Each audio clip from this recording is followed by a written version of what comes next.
Brincadeira. Mérito dela, né? Tá certo. É a morte, né? De Zumbi dos Palmares, lutando pela defesa de seu território. O quilombo Zumbi dos Palmares. Um quilombo que atravessou séculos, né? Um quilombo que durou muitas décadas, um quilombo que tem uma extensão territorial do tamanho de países da Europa e que a gente ouve muitas vezes como uma historinha, como se fosse outra qualquer, né? Mas para você, que é uma pessoa que se identifica como pessoa negra, né? Ou uma pessoa que, mesmo que você não se perceba como uma pessoa negra, mas você sabe que tem uma ascendência de pessoas negras na sua trajetória, isso também é importante, né? Porque você nasceu com outro fenótipo, né?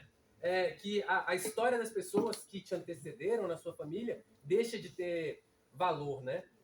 Então, assim, essa história é uma história atravessada por muita luta, né? Muita luta pelo direito de existir. Foi o que o Ari falou aqui, né?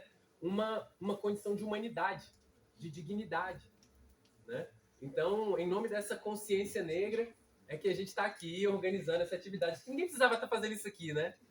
A gente podia estar fazendo só o arroz e feijão normal e tocando para frente. Vai, estuda aí, não sei o quê, na fórmula de Bhaskara, sei lá. Estou aqui tentando. O valor de pi, sei lá. É pi, eu nem sei, mas estou perguntando aqui para a pessoa errada, né? Você é socióloga, estou aqui tão igual aqui.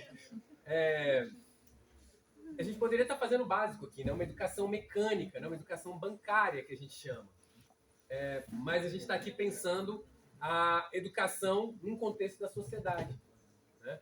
A educação para que a gente saia daqui pensando assim, pô, cara, eu sou bom, sei lá, em física, eu sou bom nesse negócio de informática. Aí atravessa a pista aqui, vai para L2, é tratado como se você fosse suspeito de ser um bandido em potencial.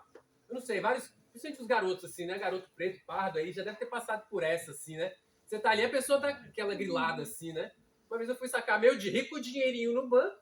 Na época eu tinha a idade assim, um pouco mais maior do que a de vocês, 2, 3 anos acima, já estava na UNB, usava a cabeça pelada na zero, né? E aí eu, no caixa lá automático do banco, o cara olhou para trás uma vez, depois eu ali esperando, né? Não tinha me ligado nessas coisas. Aí o cara olhou de novo assim, com a cara meio. Eu falei, que será que esse cara tá incomodado? Né? Será que tá errando a senha? O que será que tá acontecendo? Daqui a pouco ele pegou o cartão dele sem pegar nada, não saiu o bilhete, não saiu o dinheiro. Ele, ó, saiu fora. Demorou um tempo para eu entender que ele estava incomodado com a minha presença naquela agência ali de autoatendimento onde só tinha nós dois, né? Então, assim, é duro esse tipo de coisa. E a gente precisa pautar esse tipo de assunto, senão esse tipo de assunto nunca vai ser tratado, nunca vai ser, esse problema, essa problemática nunca vai ser enfrentada. E aí é muito duro você ficar pensando, por exemplo, tendo que vamos dizer, 2 pessoas chegando num vestibular para fazer a prova ali, e uma pessoa, por exemplo, vai fazer igual, né, a Luciana que apareceu, né, como estudante de artes, né, de artes cênicas. Aí chega uma pessoa branca pensando assim, eu quero ser igual a atriz tal, tal, tal e tal e tal e tal e tal e tal e tal, inclusive na minha família, né? E a outra pessoa está pensando se ela é bonita, por exemplo, que dirá ter uma referência na TV. Né? Então, assim, é muito desigual essa, vamos dizer assim, o ponto de partida dessas pessoas, né? E é por isso que a gente está aqui hoje, eu acho. Né? Por isso que foi organizada essa atividade e por isso que eu topei estar aqui, porque acho que é importante a gente conversar sobre um mecanismo que, como vocês viram aí no documentário, né? Primeiro, né, na música, não é small, é direito. É direito, diria, mais do que direito, é conquista. É conquista de quem veio antes da gente. É direito. E foi atravessado por muitos embates. Né? Então, assim, não tá... É uma coisa que não tá assim, tipo, sempre foi assim, é isso aí, né? E até hoje tem gente com dificuldade de entender essas questões. Eu tava lembrando de quando eu... Acho que eu nem era efetivo ainda na UNB. Em 2015 eu era substituto. Eu dei uma disciplina que se chamava Gênero, Raça, Etnia e Política Social. Então a gente pensava, né, vamos dizer assim, como trabalhar com homens, mulheres, pessoas de sexualidade diversa e também a diversidade étnico-racial da população no âmbito da política social. Ou seja, né, o Estado pensando, né, como é que a gente garante direitos, como é que a gente promove igualdade, como é que a gente faz para lidar com todas essas diferenças que a gente tem na sociedade. E aí uma das aulas, algumas, né, umas 2 aulas pelo menos, era sobre ações afirmativas sobre cotas. E aí eu peguei um texto lá, né, que vocês vão ter essa oportunidade. Assim, né? Na universidade a gente pega muito livro, pega um pedaço do livro, pega um artigo, né? Lê aquilo ali e vai discutir em sala, né? E aí a gente, com uma discussão importante, dá para fazendo sobre cotas, né? E eu ali tentando explicar por que cotas era... Por que fazia sentido trabalhar com esse tipo de mecanismo, né? E aí eu dei a aula inteira, né? Tentando explicar para as pessoas ali e tal, fazendo esforço. Aí quando acabou, quando estava no final, assim, né? Uma estudante que também nem era do meu curso, era uma estudante que estava de outro curso, estava ali com a gente, né? Ela era muito sincera, era muito legal. Isso aí ela pegou, levantou a mão assim, meio, né? Eu falei, não, pois não, pode falar, né? Tipo assim, dúvidas, pessoal, né? Eu sei que é um assunto complexo. Tava tratando nesse nível aqui, né? E aí ela levantou a mão assim, professor, não sei, acho que a pergunta vai ser meio idiota. Eu falei, não, aqui não existe pergunta idiota. Diga lá qual que é a sua pergunta. Aí ela pegou e falou assim, por que cotas para negros e não para pobres? Aí eu pensei assim, cara, tipo assim, passei 2 horas falando um monte de coisa e a pessoa tava lá no básico. Na universidade, tá? Na universidade. Então, assim, é importante a gente tratar desses assuntos, que parece que tá óbvio, parece que tá colocado, né? Mas, na verdade, é sempre uma oportunidade para a gente chegar em pessoas que às vezes não estão entendendo nada de por que isso está colocado ali e às vezes ela sai daqui com uma oportunidade. Então eu tô aqui para falar com você, sabe? Com você que de repente não estava entendendo nada, caiu aqui de paraquedas, caiu igual esse celular caiu no chão aí assim, ó. Que atividade é essa?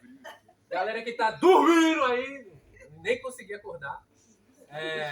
Deixa dormir. Pô. Sempre dorme, eles ficam muito cansados. Às vezes tá cansado. Daniel. Às vezes tá cansado, pô. Acordam cedo, 5 horas às vezes da manhã.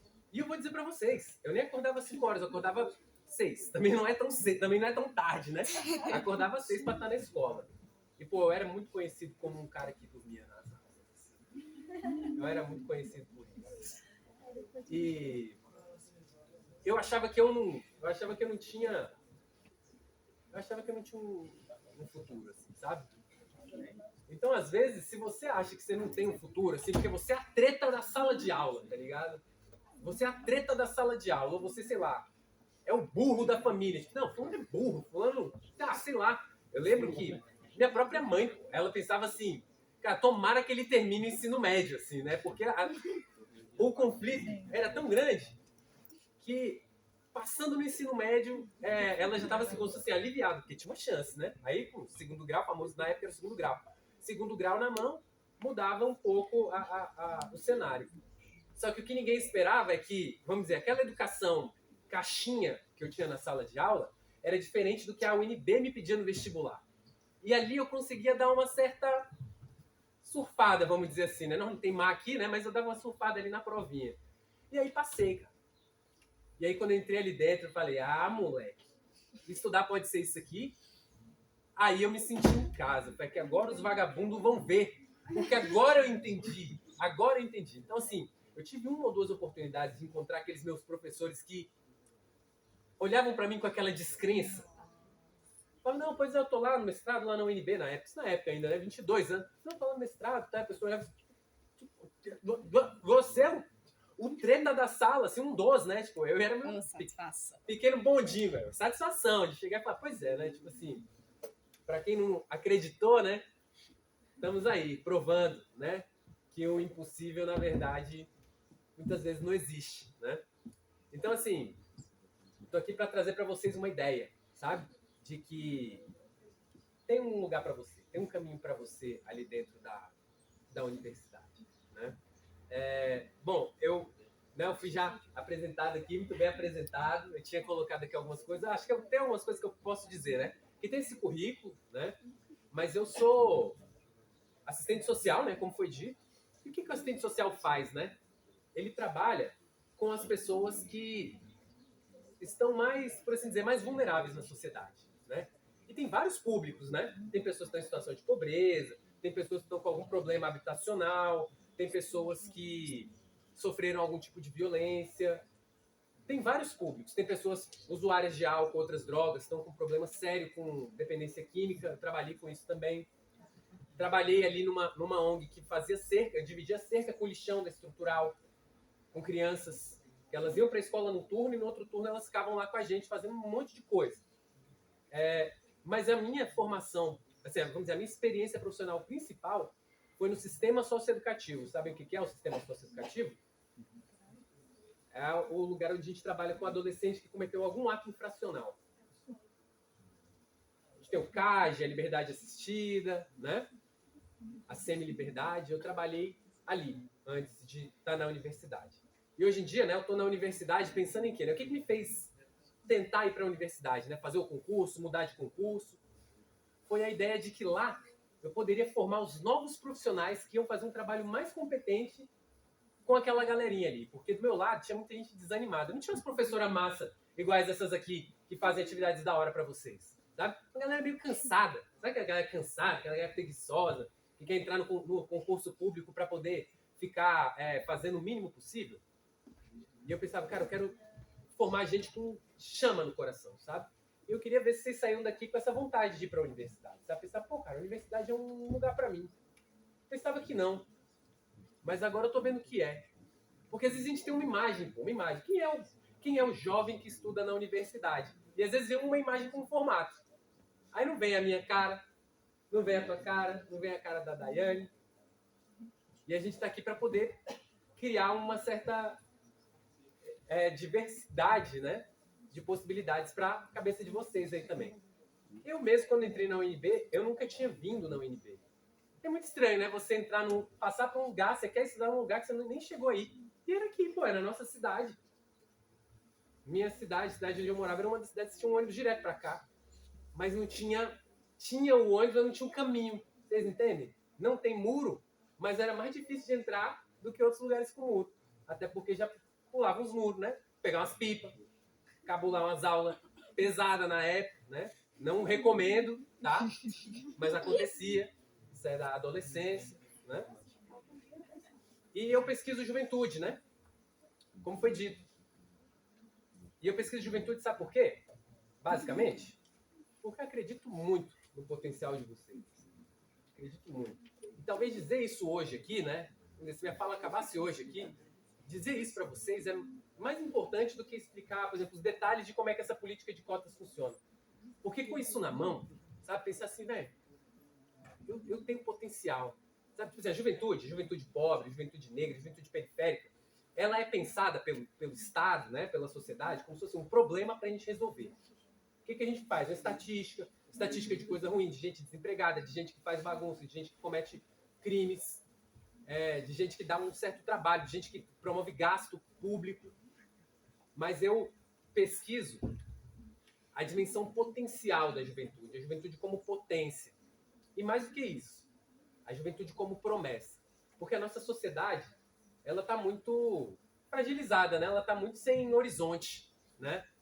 E isso é um resultado de quem está há mais tempo nessa sociedade. Quem hoje está com 50 anos, ali está um tempão construindo essa sociedade. E essa galera não conseguiu, infelizmente, mesmo que tenha dado melhor, nem todo mundo dá o melhor, né? Tem gente que dá o pior, né? Infelizmente, a sociedade é um pouco assim. Mas a juventude pode trazer consigo a esperança de uma sociedade diferente. Né? E é um pouco isso que eu estudo. Eu estudo como é que essa juventude que está ali hoje, nas cadeias, está nas unidades de internação, está cumprindo medida socioeducativa, como é que ela hoje carrega a possibilidade de um mundo mais justo, de um mundo melhor, de um mundo com mais possibilidades. Né? Isso é um pouco do que eu pesquiso lá na universidade. Então hoje eu vim falar com vocês um pouco sobre cotas, banca de heteroidentificação, que é um palavrão aí, né? Tem gente que vai olhar heteroidentificação, não, pô, sou bi, né? Mas não é sobre isso, tá, gente? Não é sobre crush, não é sobre quem você fica.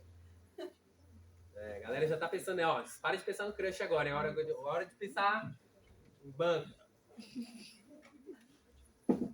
Daiane, às vezes eu tô ali, né? Aí às vezes, sei lá, seja na própria sala antes da aula começar, ou passando nos corredores, né? Entre uma aula e a outra, e aí tá passando a galerinha assim, né? E você vê que os assuntos, né, que a galera conversa, assim, muitas vezes é qualquer assunto, menos os da aula, assim, né? Fala, não, porque eu falei com ele, né? Aí ele não sei o que lá. Você acredita que ele não sei o que lá, pensando, velho? É isso que tá na cabeça dessa galera, né? Mas esquece o crush agora. Foca aqui, né? Como o crush se autodeclara? Como é que é a autodeclaração do crush? Como é a autodeclaração do crush? Ele não se declara. Poxa vida. Vamos conversar depois. Precisa ver isso aí.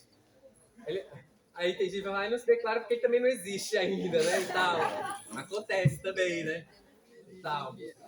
Mas, bom, eu organizei essa fala aqui, gente, em 3 momentos, tá? Tinha essa introdução aqui em 3 momentos. Tá. Bom, tá, a gente vai ter um momento pro debate aqui. Acho que eu trouxe coisas importantes aqui nesse começo, mas eu queria trazer 3 partes aqui que podem nos ajudar a sair daqui, assim, entendendo esse negócio, se isso é pra você ou não, e outras coisas que eu vou deixar pra depois. Vem comigo, não se perde não. Parte 1, pensamento complexo. Parte 2, o histórico da política de cotas e das bancas de heteroidentificação. E parte 3, uma mensagem minha para vocês. Fica aí até o final, me acompanha, não voa, que a gente vai chegar lá. Primeira coisa, gente, pensamento complexo. Por que eu trouxe isso? Porque sem um pensamento complexo, você não vai entender nada da política de cotas. A gente é ensinado, muitas vezes, o dia a dia, a correria do dia a dia, nos leva a pensar de uma maneira muito simples. Uma maneira muito direta. Só que você não vai entender a política de cotas com um pensamento muito direto. Você precisa de um pensamento um pouco mais complexo. Vou dar um exemplo para vocês. Ele, às vezes, é contra-intuitivo. Ou seja, a gente tem uma... O Giovanni... Exatamente! Cara... Não, daqui a pouquinho eu volto aqui. Vai que vai, cara. Satisfação de comprar aqui. Tá vendo aí como é que é? Vamos lá. Às vezes a gente tem um pensamento que ele é lógico. E tem lógica. Mas ele precisa ser mais complexo. Ele precisa olhar outras coisas para fazer sentido. Vou dar um exemplo para vocês. Janeiro, Bahia. Calma. Essa hora vai chegar. Calma. Janeiro, Bahia. Ali, praia, beira de praia. A gente começa a perceber um aumento no consumo de picolé. As pessoas estão consumindo mais picolé. Só que a gente percebe também um aumento nos casos de afogamento no mar. Aí o inteligentão vai olhar, peraí, vamos pensar aqui. Está subindo o número de picolés. Está subindo o número de afogamentos. A razão da galera estar se afogando é porque está comprando muito picolé. Assim, o número de picolé subiu. O número de afogamento subiu. As duas coisas são verdades, não são? Agora, é verdade que uma coisa é a causa da outra? Se a gente olhar, né, de uma forma mais ampla, a gente vai perceber o quê? Que as pessoas estão, na verdade, indo mais para a praia. Né? Às vezes elas podem estar consumindo outras coisas que podem deixar elas mais dispersas ali, né? Tomando sol de uma maneira inadequada, chega lá, dá uma tontura lá dentro do mar, dá alguma coisa desse tipo. Depois de tomar muito sol, ou às vezes falta uma educação para que a pessoa vá para a água e não se coloque em risco. Tem outros elementos, né? Mas que o aumento de consumo de picolé é verdade e o aumento de afogamentos é verdade, você não tem como a gente negar. Só que esse é um pensamento muito simples. E por que eu trouxe esse exemplo? Né? Porque como é que a gente promove... Isso é uma dúvida, tá, gente? Tenho certeza absoluta que tem gente aqui que tem essa dúvida. Como é que a gente promove igualdade entre as pessoas, diferenciando elas? Como é que a gente vai promover a tal da igualdade racial, falando que tem o negro, tem o branco, se todo mundo é ser humano? Se você não pensa isso, você com certeza ouviu alguém falando isso. No filme, um dos sujeitos falou, a gente colocava os cartazes lá nos cursos de... Ele falou, nos cursos de agronomia, geologia. Geologia, vocês acham que mexe com o quê, gente? Ó, a galera tá... Isso aí, mexe com pedra, né? Achei que alguém ia falar que mexe com o mapa aqui e tal. Isso é geografia, hein, gente? É diferente. E aí ele falou o quê? Né? Que as pessoas chegavam lá e arrancavam os cartazes. Por quê? Porque na cabeça dele é o seguinte, para a gente promover igualdade entre as pessoas, a gente precisa tratar as pessoas da forma mais igual possível, como se não houvesse diferença nenhuma entre elas. Só que a cantora lá da música, né? Eu não sei qual é a formação dela, mas muitas vezes ela nem foi para a faculdade, nem foi para a universidade para entender que as pessoas têm ponto de partidas, os pontos de partida delas são diferentes. E como é que você vai colocá-las de maneira igual no vestibular, como se não tivesse essa diferença? Sabe, uma pessoa está indo lá, por exemplo, eu conheço uma pessoa que ela se tornou professora e a gente conversando, né? Ela falou assim, não, na verdade é o seguinte, a minha família é cheia de professores universitários. Tem uma professora aqui, uma tia que é professora na USP, tem fulano de tal que é professor não sei aonde, meu pai está terminando o doutorado. Ou seja, foi um caminho natural para aquela pessoa. E tem gente, pô, lembro quando eu estava com minha mãe, assim, se ela tivesse aqui, ela ia ficar com raiva de mim, mas eu vou contar mesmo, vou expor mesmo. A gente caminhando assim, eu tava, não sei se é aniversário dela, a gente foi comer em algum lugar e ela falou assim, meu filho, ela me criou uma coragem assim, né? Eu já, sei lá, 4º ano ali do doutorado, assim, ela, meu filho, me diz uma coisa, como é que é mesmo esse doutorado que você faz aí mesmo, como é que é esse doutorado, é em que mesmo? É em que esse doutorado? Eu pensei, pô mãe, é em política social, né? Assim, então assim, é a realidade de onde você parte. Você acha que você está em posição de igualdade? Quem tem professores universitários na sua família e a outra pessoa ali que está numa casa que às vezes sua mãe nem entende o que você está fazendo ali naquela universidade, vocês estão partindo de lugares iguais? Né? Então, assim, por mais estranho que pareça, para a gente promover a igualdade entre as pessoas, a gente precisa prestar atenção nas diferenças que existem entre elas. Esse é o fundamento da reserva de vagas. Esse documentário, ele vai até um tempo histórico onde as vagas na universidade eram 20% de vagas para pessoas negras. Essa era a reserva de vagas que a gente tinha. Depois, quase 10 anos depois, surgiu uma lei federal muito inspirada pela experiência da UNB e de outras universidades.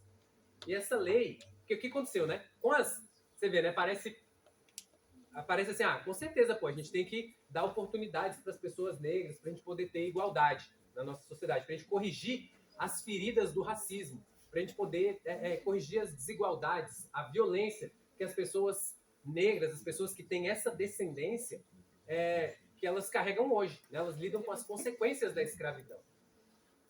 De 400 anos, praticamente. Né? E depois um racismo que vai ficar muito mais complexo, mais difícil de pegar. Né? E aí, as pessoas vão olhar e falar assim, não, pô, mas é o seguinte, a gente tem que prestar cotas para pessoas pobres. Só que é o seguinte, a pessoa pobre, a pessoa de periferia, quando ela tem uma característica física, né, um fenótipo que a gente chama, né, de uma pessoa branca, de uma pessoa que parece aquela pessoa que está na TV, que parece aquela pessoa que é um médico, que parece uma pessoa... Pensa aí, a cor dos médicos pelos quais você foi atendido. Pensa a maioria dos protagonistas da TV. Pensa a maioria das pessoas ricas. Vai, dá uma caminhada aqui nos restaurantes ricos da Asa Norte aqui, ó. Cruza aqui. Vai para o outro lado aqui da pista. E dá uma olhada nos restaurantes mais chiques ali, os carros mais caros. Então a pessoa que se assemelha a essa pessoa, ela é menos abordada pela polícia. Ela tem mais chances nas vagas de estágio, nas entrevistas de estágio, nas vagas de primeiro emprego. Tudo isso vai acontecendo e desde ali vai diferenciando aquela pessoa. Enquanto isso, a pessoa negra está até hoje pensando se ela é digna, por exemplo, do amor de alguém. Se ela é ou não é aqueles xingamentos racistas que ela ouviu. Se aquela solidão que ela sofre é porque ela é uma má pessoa. Pô, por que as pessoas não... Vamos dizer assim, por que eu não tenho um afeto de outras pessoas? Tal e tal pessoa, aquela galerinha mais bonita. Pensa aí a cor da galerinha mais bonita, né? Aquela galera está sempre rodeada de possibilidades e eu estou com poucas possibilidades. A pessoa está lidando com isso é muito básico na nossa sociedade. Para depois essa pessoa que gasta energia com isso, pensando se ela é gente ou não, pensando se ela é inferior porque a família dela descende da África. A pessoa que está gastando energia lidando com isso, essa pessoa vai ter dificuldade depois lá na frente. Né? Então, é importante a gente entender isso e entender o que é a importância da gente tratar desigualmente as pessoas que sofrem a desigualdade. Só que é uma desigualdade, por que chama ação afirmativa, né? É a gente olhar para a desigualdade que existe na sociedade e pensar nela, a partir dela, uma possibilidade. Como é que a gente promove, né? Eu lembro quando, na época, né, aí em 2003, teve um debate e eu peguei ousado, né? Na época teve um senador, que era Paulo Paim, que estava numa mesa lá discutindo. E aí quando acabou, eu fui fazer uma pergunta para ele e depois eu falei, senador, o senhor está indo para aquela região da rodoviária ali? Na cara dura, assim, a hora do almoço, estava precisando ir embora da UNB. Aí ele falou, estou indo pro Congresso. Tal. Eu falei, tem como você me dar uma carona, tal, até a rodoviária ali? Na alta. E eu ali, né, pô, novão, primeiro, segundo semestre de universidade, um pouco antes das cotas começarem, eu tava no carro e ele cansado ali no banco da frente ou no banco de trás, né? E aí eu falei, senador, mas assim, eu acho importante mesmo as cotas, né? Mas assim, tinha essa coisa de tirar uma foto para mostrar que a pessoa era negra ou não. Aí eu falei assim, mas essa coisa da foto, ela não discrimina muito, assim, não é uma coisa meio esquisita ficar tirando foto, igual, sei lá, faz, por exemplo, presidiário, essas coisas assim, ficar tirando foto das pessoas? Era uma dúvida minha. Pode ser uma dúvida sua hoje, né? Porque a banca de heteroidentificação, ela é o passo adiante daquela fotinha. Porque a foto hoje em dia é manipulável. Hoje em dia mais que nunca, né? Mas a gente pega as fotos das pessoas negras. Exato. As pessoas brancas, elas faziam um jogo com aquela foto para parecerem pessoas negras, né? Mas esse foi um problema que a gente foi enfrentar depois. Na época, aí ele falou assim, ó, o meu assessor aqui vai te responder. Ele já cansadão ali, né? Passou pro assessor dele, assim, a pergunta, e o cara falou assim, olha só, essa é a primeira vez que uma fotografia de uma pessoa negra vai ajudar ela a conseguir alguma coisa em prol daquilo que ela está buscando. Porque a foto, a tal da boa aparência, na época essa boa aparência estava lá, ó, classificados do jornal, a gente procurava emprego assim na época. Boa aparência, não sei o quê. E aí mandava a minha foto ali, aí eles iam olhar e falar, pô, má aparência. Má aparência. Né? Tem um amigo, né? Assim, é um amigo, tá, gente? Às vezes essas coisas são... Vocês vão ver que parece às vezes um amigo da onça, mas é um amigo. Um cara mais velho, que ele tinha um jeito de brincar dele, né? E ele falava assim, pelo meu jeito, ele falava assim, botou em mim um apelido de drogado. E aí, drogado? E aí, drogado? Como é que você tá? E aí um dia, um outro cara, eu tava já acumulando, eu pensei, cara, preciso falar com ele sobre esse papo de drogado. Assim, não tem nada a ver isso. E no dia tinha um outro cara branco, cara aleatório. Cheguei lá, que conhece a gente. Falei, e aí, drogado, como é que você tá? Aí ele falou assim, pô, você vai ficar deixando o cara te chamar de drogado? Aí eu falei assim, pô, é verdade. Na verdade, está na hora de a gente conversar sobre isso, cara. Porque assim, eu não sou drogado. Porque, claro, as pessoas têm liberdade de fazer o que elas querem, tá? Eu acho que a gente precisa trabalhar com a liberdade aqui. Mas eu, particularmente, uso a minha liberdade e eu não uso droga. E ele usa muita droga, porque ele bebe muito, fuma cigarro e toma muito remédio. E eu sou um cara mais natural, não tomo muito remédio, não fumo cigarro, né? E aí eu falei, cara, então assim, se fosse pra pensar quem é o drogado é você. Só que é um cara que não parece o drogado, né? Aí ele falou, mas eu vou te chamar de quem então? De lombrado, não sei o quê. Aí uma hora um outro amigo que tava perto, ele falou assim, pô, chama o cara de doutor, cara. Aí ficou aquele clima assim de... Porque eu tenho o tal do doutorado. Nessa hora serviu, né? Eu chamei ele de doutor, pô. Eu falei, é isso, cara. Por que você me chama de doutor? Então, assim, a gente lida com esse tipo de coisa. Até hoje. Na época, a foto era a oportunidade de um cara que é lido por aí e pensa assim, esse cara com certeza ele é drogado. Né? E ali era como se fosse assim, pô, esse cara com certeza ele é um cara que pode se candidatar às reservas de vagas que a gente separou para pessoas como ele. Pessoas pretas e pessoas pardas. Vem pra cá, cara. A universidade te dá as boas-vindas de portas abertas. Vai ter muita dificuldade lá dentro, né? Porque entrar é o começo do desafio, mas a universidade está de portas abertas para você. Como é que é? Fala. O difícil é sair. O difícil é sair. Às vezes o difícil é sair. Eu mesmo tô lá até hoje, né? Eu tô lá até hoje. Tem hora que é impossível sair, no bom sentido. Uma época quando teve um começo desse movimento que a gente está vendo hoje nas ruas aí, né? E aí o meu lugar de servidor público aqui, defensor da educação pública, né? A gente está vendo aí um movimento, né? De defesa do autoritarismo, né? De retorno do autoritarismo. Na época que esse movimento estava começando, pegaram umas fotos de uma atividade que teve na universidade e falaram, aí um cara colocou assim, né? Na rede social, aquele cara ainda está lá. Vi a foto e assim, ele estava pensando que aquela pessoa era uma outra pessoa lá, que na verdade estava mesmo na universidade. Só que é o seguinte, esse cara entrou na graduação, fez o mestrado e naquela época estava no doutorado. Ele falou, cara, o cara ainda está lá. Como se vocês... Porque tinha um papo assim, a universidade forma os vagabundos, né? E eles não saem da universidade, ficam lá, eles enrolam para formar, não sei o quê. Se a universidade fosse paga, né? A pessoa ia sair rápido, né? E, na verdade, o cara, ele entrou, ele passou no concurso, ele passou no mestrado, depois ele voltou para o doutorado e aquele cara ainda tá lá, né? E é uma coisa que eu desejo para vocês também. Às vezes dá um pouco de raiva, né, Dai? Mas é bom também. Às vezes tem hora que você pensa assim, eu quero dar um chute nessa universidade. Aí depois você volta e fala assim, não, eu gosto de você, né? É um pouco essa relação. Eu espero encontrar vocês lá nesse sentido. Então, assim, gente, pensar em raça, se a gente sabe que não existe diferenças raciais entre as pessoas, não existe raças diferentes entre as pessoas, né? As pessoas dizem que a raça é uma só, a raça humana, né? Mas a verdade é que raça não se aplica muito, né, para a humanidade, né?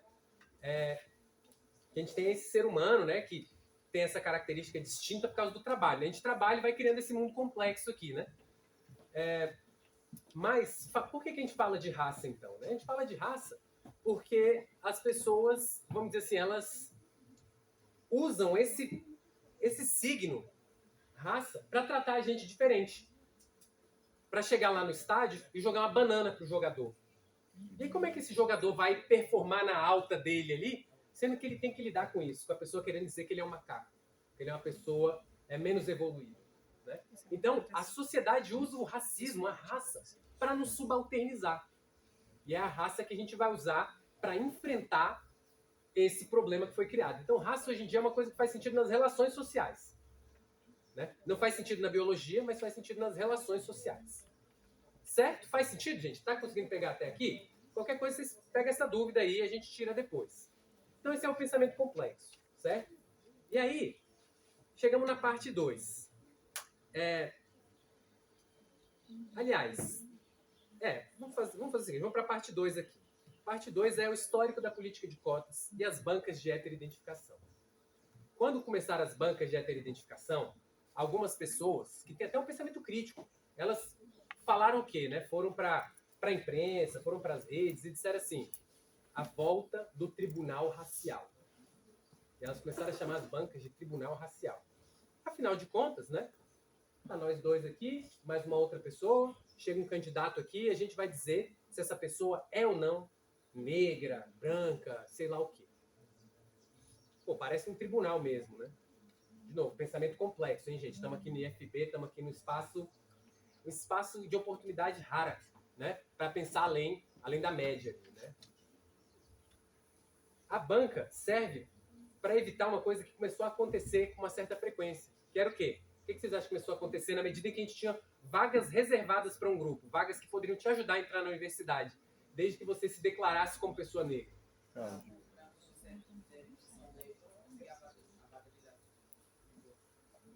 Exatamente. Que nome a gente dá para isso?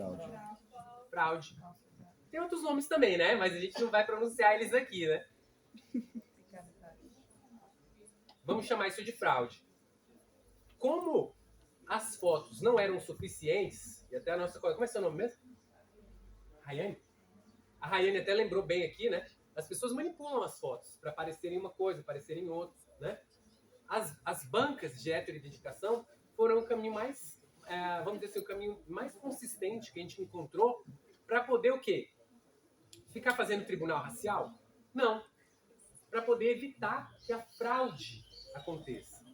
Então, vamos dizer assim, a principal missão dessa banca, se você está com dúvida aí, né? Pô, mas essa banca, e aí, como é que é? É evitar que a fraude aconteça. Em segundo lugar, né, vamos dizer assim, selecionar corretamente ali as pessoas que a gente entende que são os destinatários daquela política. E aí tem uma coisa que eu quero dizer para você. Se você está em dúvida, por exemplo, vou dar um exemplo aqui. Se você tem o cabelo que não é liso, mas também não é tão crespo. Se você tem a pele que não é branca, mas também não é tão retinta. Se você tem traços faciais que não são exatamente os traços daquela pessoa branca, mas também não são os traços daquela pessoa retinta. Por exemplo, você viu uma pessoa africana passando aqui, que estuda lá na UNB, está aqui passando aqui no calçadão aqui da Asa Norte. Você fala, pô, não sou aquela pessoa ali. Mas eu também não sou aquela sei lá, dar um exemplo aqui, clichê, né? Eu não sou também a Xuxa, né? Se você tá nesse limbo aí, assim, né? Você também não precisa se preocupar. Se você se identifica, se você consegue se reconhecer, né? Como uma pessoa negra, porém de pele parda, né? Uma pessoa parda ali, uma pessoa que tem uma miscigenação, mas se reconhece na sua família, é reconhecida pelas outras pessoas como uma pessoa negra, a banca vai te tratar com boa fé. Se você não for, você acha que é, mas a banca entendeu que você não é, na verdade, o público da política, você vai para as vagas de ampla concorrência. Porque a banca vai, diferente do que as pessoas costumam fazer com a gente, né? Você, por exemplo, sei lá, enfim, né? Quem aí já tomou uma geral, um baculejo aí assim, né? As pessoas acham o quê? Você está passando ali por causa de alguma coisa, por causa de um cabelo, de um trejeito, de uma moradia, um CEP, né? A pessoa, ela olha para você e espera de você o pior, né? Mas a banca espera de você o melhor. Então, assim, você não vai ser maltratado por causa disso, né? Então, fica tranquilo, né? Se você se reconhece como uma pessoa parda, mas ainda não tem letramento racial, não tem leitura suficiente para se entender nesse processo, pode ir na confiança. Se você não for o destinatário da política, a banca vai te sinalizar, né? Essa banca, inclusive, ela é composta por pessoas diversas também. Tem pessoas negras, tem pessoas não negras nessa banca, justamente para que a gente tenha uma diversidade de opiniões ali. Então a gente tinha nada primeiro, só a autodeclaração valia, porque assim, pô, ninguém melhor do que eu para dizer, né? O que eu sinto, como é que eu me vejo, etc, minha história. Cara, na verdade, o racismo acontece a partir de como as pessoas te reconhecem. Isso é fundamental, isso é tão importante quanto você se entender nesse processo, né? Então, a banca vai ser importante para isso, porque ela quer dar oportunidade para quem tem prejuízo nessa sociedade. As cotas são para reparar esse prejuízo, né? E aí, o que acontece? Eu quero explicar para vocês rapidamente, né? Eu lembro que eu falei aqui do pensamento complexo. Quero ver um mapa mental com vocês aqui, ó. Já mexeram com mapa mental? Mas algumas pessoas já, outras não, né? Vai aqui comigo, ó. As bancas antes, ó, as cotas antes eram 20% para pessoas negras. Ou seja, se tivesse 100 vagas lá, 20 eram para pessoas negras. Não importa se ela vem da escola pública, da escola particular. Eu não sei se vocês conhecem gente aqui da escola particular, mas assim, não quero ser uma pessoa negra na escola particular, não. É pesado. Porque você sabe o quê? Você é um negro. O único negro. E é muito duro andar nesse ambiente. É uma gente que sofre. É a galerinha negra que tem uma família de um poder aquisitivo mais alto. A família achou que ia estar colocando a pessoa num espaço bom. Está lá a pessoa sofrendo todo tipo de preconceito, porque ela é a única pessoa negra ali naquele espaço, né? Eu tive essa oportunidade. Talvez por isso que eu virei o treta da escola, que era um lugar que estava previsto para mim. Era o que a gente chama de profecia autorrealizadora, né? Pô, você parece o garoto, o moleque da Zorra, né? O moleque do fundão. Então eu vou te empurrar pro fundão. Essa é a profecia autorrealizadora, né? E aí, se antes a gente tinha 20% de cotas para pessoas negras, não importa de onde ela vinha, quando a lei chegou, né? Depois que o Supremo Tribunal Federal entendeu que as cotas eram sim mecanismos constitucionais para garantir direitos, garantir igualdade, as cotas mudaram de perfil. Saiu de 20% para 50%. Por outro lado, mudou, é o mapa mental, hein? Antes era 20% para pessoas negras. Agora é 50% para pessoas que vêm de escolas públicas. Então você tem uma chance aí, porque é de escola pública. Dentro do grupo de escolas públicas, você tem metade para pessoas que têm uma renda salarial, uma renda familiar, né? Maior do que 1,5 salários mínimos em casa por pessoa, né? Isso daí, eu tinha feito até um cálculo aqui, assim, vamos dizer, você mora numa casa com 3 pessoas, significa que cada uma delas precisa ter a distribuição da renda ali, né? Precisa ser de 1,5 salários mínimos. Como o salário mínimo está 1.200, basicamente, significa que as pessoas que ganham dinheiro naquela casa ali, a soma dos salários não pode ultrapassar 5.500. É um corte até razoável, né? Tem gente que vai falar, 5.500, amigo, minha família se vira com 3 conto, entendeu? Então, assim, às vezes tem uma chance para você ali, né? E dentro desse grupo, tem o grupo de pessoas negras, o grupo para pessoas com deficiência, e isso vai reservando vagas. Se você é uma pessoa que tem baixa renda, é uma pessoa negra, é uma pessoa com deficiência, você pode concorrer a uma vaga na qual poucas pessoas às vezes estão concorrendo. É uma oportunidade para você que sempre teve prejuízo, sabe? Presta atenção nessa. Se você viajou até aqui, presta atenção nessa hora, porque essa hora é para você. Às vezes você tem uma boa oportunidade. Se você tem baixa renda e é uma pessoa negra, você vai estar concorrendo a vagas que vão ser menos disputadas. Essa é a tua chance, cara. Essa é a tua chance. Né? E na UNB, por conta desse histórico que vocês viram aqui, né? Combater o racismo, combater a herança nociva da escravidão, a gente ainda tem 5% de vagas reservadas para pessoas negras, independente dela ter ou não alguma deficiência, dela ser ou não egressa de uma escola pública. Então, se você conhece aquela pessoa que eu falei aqui, né? O negro da escola particular ali, às vezes, que está sofrendo uma série de problemas lá, de boicote lá dentro, ou daquela escolinha particular de bairro, né? Você é lá de Quebradinha lá, pô, moro numa satélite ali, lá tem uma escola, pô. Aquela escola nem mira o UNB, mas é uma escola particular. Sei lá por que a pessoa está lá, né? Sua família, você fez essa escolha. É a chance dessa pessoa que você conhece também, dela entrar na universidade por meio dessa política. Né? Então, esse é um pouco o sistema, né? Para a gente entender. E a banca, é importante dizer, né, que ela faz parte de uma política maior, política de ação afirmativa. Que, igual falaram, é difícil sair. Às vezes é difícil sair porque rola o amor, né? Acontece, né? Tinha um slogan da UNB, uns 2 anos atrás, eu acho, 3 anos, que era o UNB Sua Linda. Né? Acho que essa expressão já passou um pouco, né? Sua Linda, não sei o quê. E tinha esse slogan. Era um dos slogans de ano, né? Campanha anual da UNB, né? Era o UNB Sua Linda. E eu, às vezes, tenho isso, assim, né? Na verdade, até me emociono. Como vocês podem ver, é um pouco forte, assim, né? Porque mudou minha trajetória, né? E pode mudar de vocês também. Mas, às vezes, é difícil sair porque você, às vezes, tem que pegar, 3 baús para chegar lá. Dificuldade de pagar uma alimentação, dificuldade de comprar os livros, comprar os textos, trabalhar em conjunto com a graduação. Então, assim, é uma dificuldade grande de conciliar. E a universidade está tentando resolver isso. Ela tem bolsas, ela tem um restaurante universitário que subsidia o valor do teu café da manhã, cara. Isso não tinha na minha época. A política foi engrossando, foi ganhando consistência. Você toma um café da manhã lá dentro, entendeu? Você almoça lá. Se você precisar jantar lá, você vai jantar lá. Na pandemia, a galera conseguiu um notebook de segunda mão, conseguiu uma bolsa, conseguiu um notebook zerado emprestado para poder cursar à distância. Porque a gente sabe que a pandemia chegou de formas diferentes para as pessoas. Teve auxílio também, teve a minha. Teve auxílio. Teve um auxílio para quem às vezes estava sem condição, porque a família começou a se desestabelecer todinha. Porque a pessoa trabalhava na rua. E a universidade está de olho nisso. Ou seja, as cotas para você entrar e uma política inteira para você permanecer e sair de lá bem formado.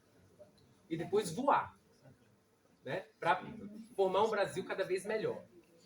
E aí o comitê é um pouco esse que eu falei, né? Antigamente o comitê era com 5 pessoas, né? O comitê organizava as bancas. As bancas tinham 5 pessoas, 3 pessoas negras, 2 pessoas brancas. Geralmente era isso. Hoje em dia são 3, porque é difícil montar essas bancas o tempo inteiro, né?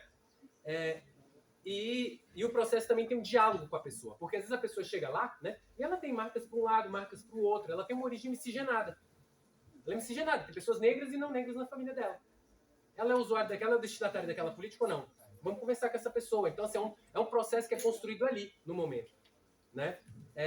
Então, esse é um pouco como é que funciona. Tem outros detalhes, mas eu não vou entrar neles, né? Essa era a parte 2. Agora, eu queria voltar numa coisinha que ficou lá na parte 1 do que eu estava dizendo, e quero fazer uma brincadeira aqui com vocês aqui. Porque às vezes você está ouvindo e pensa assim, mas até agora eu não sei, cara. Até agora eu não sei. Assim, como é que eu vou saber se eu sou ou não, né? O destinatário dessa política? Eu vou trazer algumas coisas aqui para você. Por exemplo, eu conheço pessoas que são brancas, só que elas cresceram no sul do país. E lá, elas não são tão brancas quanto as pessoas que costumeiramente são os brancos de lá. E elas são tratadas com alguma diferença. Isso torna elas uma pessoa negra? Pessoas negras não torna elas pessoas negras. Elas podem não ser tão brancas, porque o racismo ele criou uma doença na cabeça das pessoas. É uma doença, uma patologia mental. Que é o quê? O tempo todo ficar tentando encontrar diferenças nas pessoas. Sendo que todo mundo aqui tem um potencial enorme. E aí eu tô falando para vocês, garota branca aqui também. Você tem um papel muito importante no enfrentamento ao racismo. Você tem um papel muito importante. Sabe? Porque você às vezes pode não ter uma conduta racista, mas você se beneficia dessa estrutura. tem um papel muito importante nisso. O problema nem foi criado pelas pessoas negras.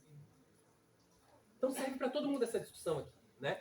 E aí eu trouxe aqui um checklist aqui, assim. Vocês vendo aí, assim. Tem um negócio curioso que chama Corrida dos Privilégios. Eu não sei se vocês já viram isso. Se jogarem Corrida dos Privilégios no Google, no YouTube, sei lá, vocês vão ver essa corrida acontecendo. Tem hora que é corrida, tem hora que é com balões, tem uma que é com balões. Assim, vamos dizer, quem sobrar mais balões tem mais poder nessa sociedade. E as pessoas fazem perguntas para você. O que tem a ver com esse checklist aqui que eu criei? Aí vocês veem aí se tá faltando alguma coisa, se tem alguma coisa equivocada. Mas vamos lá. Se você sempre pareceu um sujeito meio invisível, porque tinha sempre as pessoas de destaque.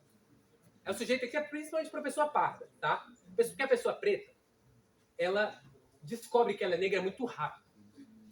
Ela passa pouco tempo nessa dúvida, porque todo mundo fala ali para ela, mas a pessoa parda, ela vai descobrir depois.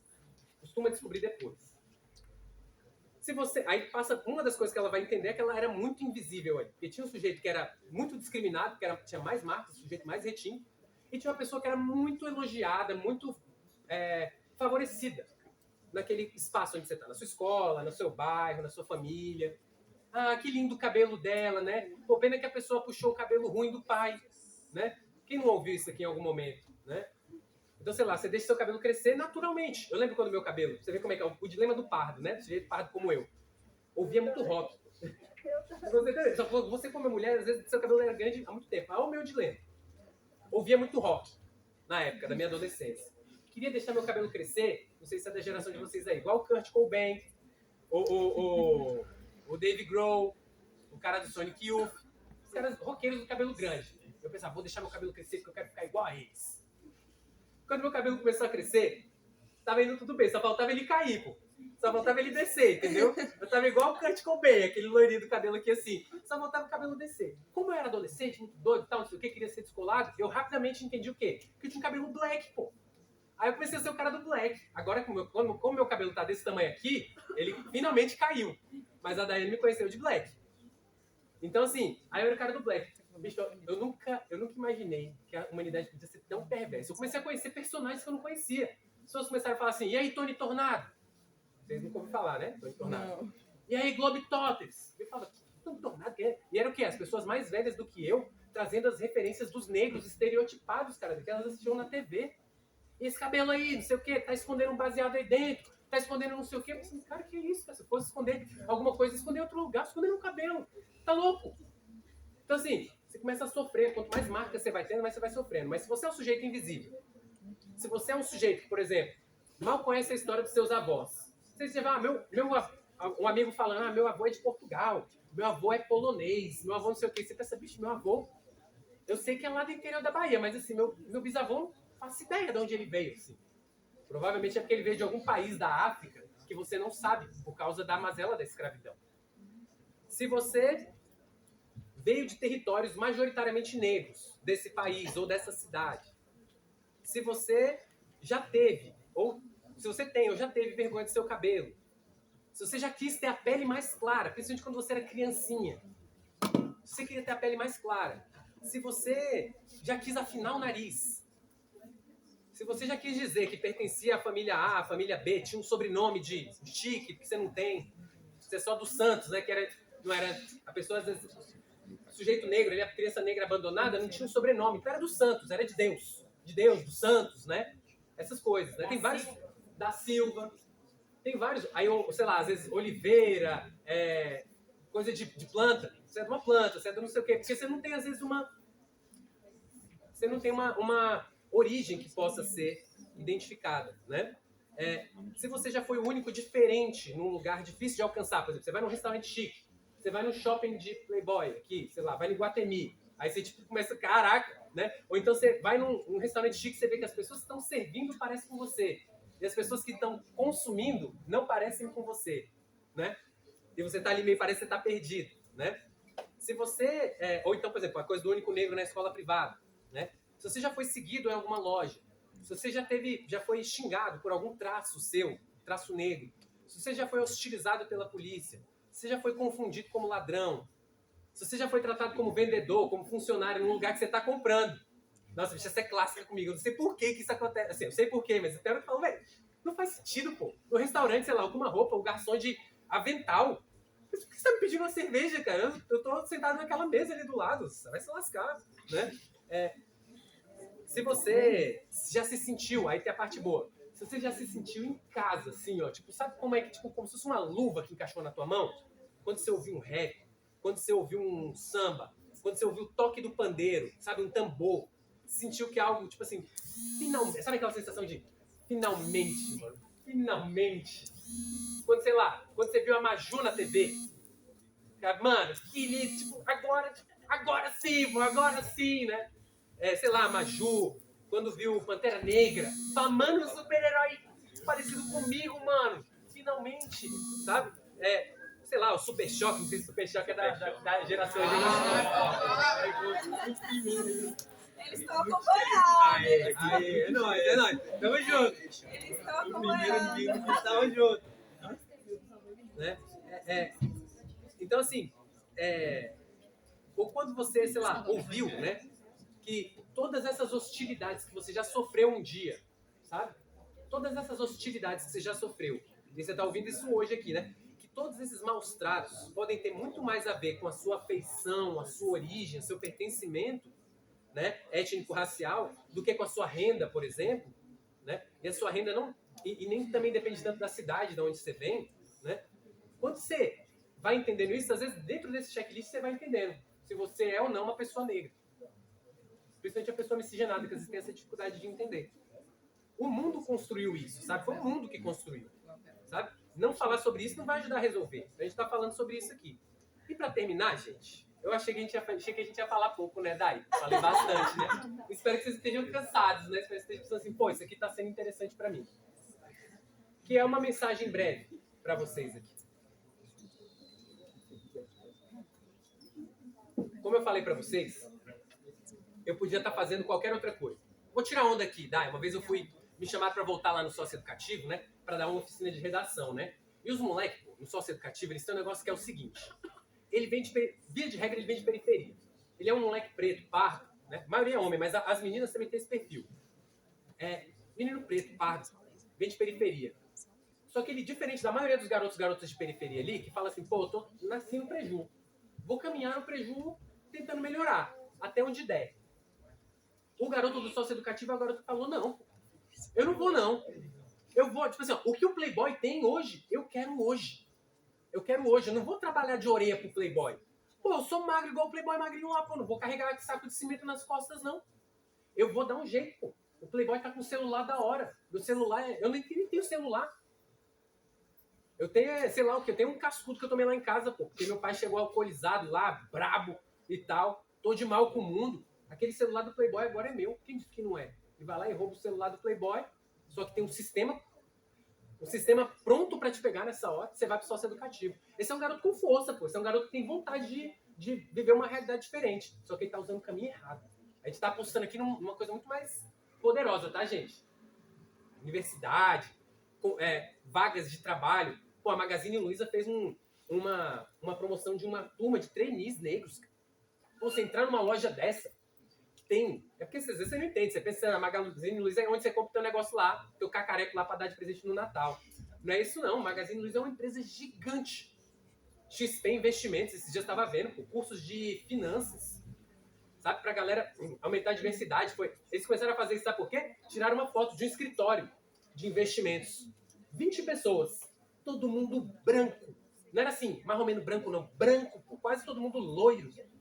Aquela coisa assim, gente que vem gerações e gerações, que vem lá do senhor de engenho, vem do colonizador. Né?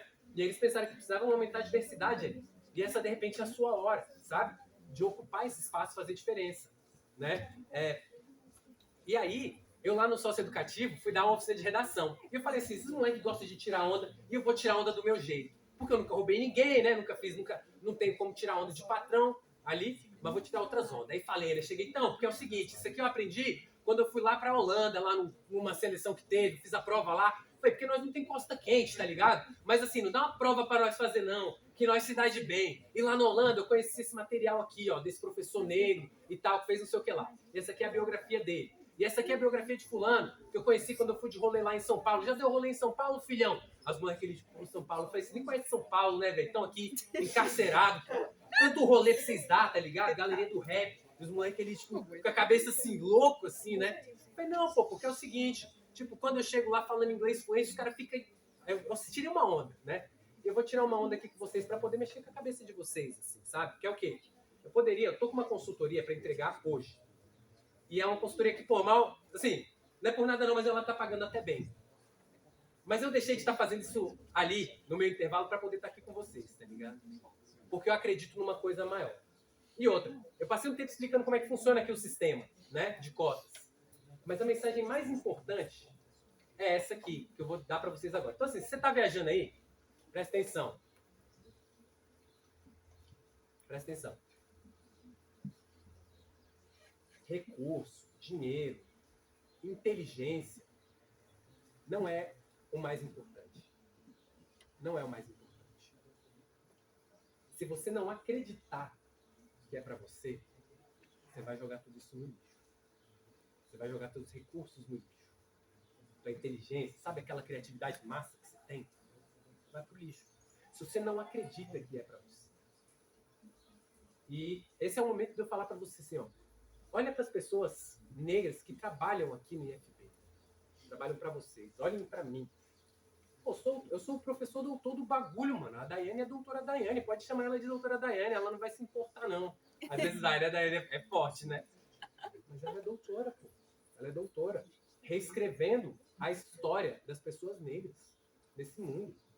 Nossa história não é só dor e sofrimento, não, pô. Nossa história é potente. Falei pra vocês que trabalham a juventude como potência, pô. O jovem negro, o jovem de periferia, não é só o jovem que a gente tem que tirar do tráfico, não. É o jovem que, se você der oportunidade pra ele, ele vai mudar o mundão, pô. Ele vai mudar o mundão. Ele veio lá de baixo, ele sabe como é que é. Ele não quer isso pra ninguém, não. Olhem pra essas pessoas. Olha mesmo, olha pra cara dessas pessoas que estão aqui hoje. Se inspirem nelas, sabe? Eu não tive essa oportunidade, mas você tá tendo ela. Sabe? É importante. A Amanda Balbino, que participava do mesmo grupo que eu participei, do GEAC, do Grupo de Estudos Afrocentrados lá na UNB, ela foi a Miss DF um ano. Ela foi a primeira Miss DF negra. Aqui eu assino, sei lá, acho. Foi a primeira, eu acho. Você já virou notícia pra caramba. E ela, na entrevista que ela deu, ela falou que ela se inspirou na Thaís Araújo. Assim, cara, a Thaís Araújo era uma referência pra mim. A Sharon Menezes, sabe aquela atriz? Né? Sharon Menezes. Não pode cruzar o meu caminho, senão vai ser B.O. Sharon Menezes, linda, linda. Ela falou que ela viu a Thaís Araújo na TV. Quando ela viu a Thaís Araújo na TV, ela entendeu que tinha um lugar para ela na TV. Porque até então, ela nem contava com essa possibilidade. Sabe lugares que você nem vai ficar triste de não acessar aquele lugar porque você acha que não é para você? O Israel Adesanya, quem gosta aí de luta aí, né? O Israel Adesanya, campeão pancada do MMA, se inspirou no Anderson Silva. Sabe, Anderson Silva, com todos os problemas que ele tem, assim, políticos, toda a divergência que eu teria com o Anderson Silva, ele foi inspiração para alguém. A Leslie Jones, eu não sei se vocês conhecem a Leslie Jones, ela é atriz, ela fez Caça-Fantasmas. Caça-Fantasmas, pô, era um monte de branco. No nosso tempo, era um monte de branco. Quando fez a releitura do Caça-Fantasmas, eles tinham o quê? Que botar um ator ou uma atriz negra ali. Senão a galera ia falar, pô, não tem diversidade, tem preto nesse mundo do Caça-Fantasmas, não? E aí essa atriz foi dar uma entrevista e ela falou assim, que ela estava em casa, né? Pela primeira vez, foi a sacada dela, né? Gostava da TV, mas não achava que era um espaço para ela. E ela viu a Whoopi Goldberg lá. E ela falou assim, tem alguém na televisão que se parece comigo. Ela se parece comigo, pai. Eu posso aparecer na TV, eu posso fazer isso. Hoje eu sei o que eu estou fazendo quando eu coloco a minha roupa de caça-fantasmas e uma garotinha me vê na TV, ela pode falar, eu posso fazer isso. Eu queria que vocês olhassem, sabe, para essas pessoas aqui e pensassem assim, eu posso fazer isso. Essa é a mensagem final, assim, que eu tinha para passar para vocês, sabe? Eu, infelizmente, tive poucas referências para poder chegar nesse caminho. Mas a gente está aqui diante de uma outra possibilidade para vocês. Então, assim, acredita, sabe? Acredita. Se você não acredita em você, se você é aquela pessoa que chega em casa e fala assim, bicho, eu não tenho para onde ir, assim, sabe? Eu sou triste por natureza, porque, na verdade, eu acho que não tem um futuro para mim. Eu quero dizer para você, você talvez não acredite em você, mas a gente acredita. Então, assim, vai que vai por nós, assim, sabe? você tem onde chegar. É isso que eu vim para trazer para você, gente. Obrigado.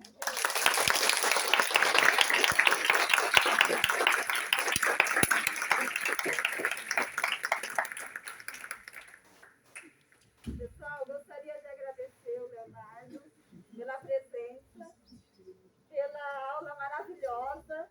E agora nós vamos abrir para o debate. Gostaria que você... É uma roda de conversa, né? As dúvidas que vocês quiserem falar.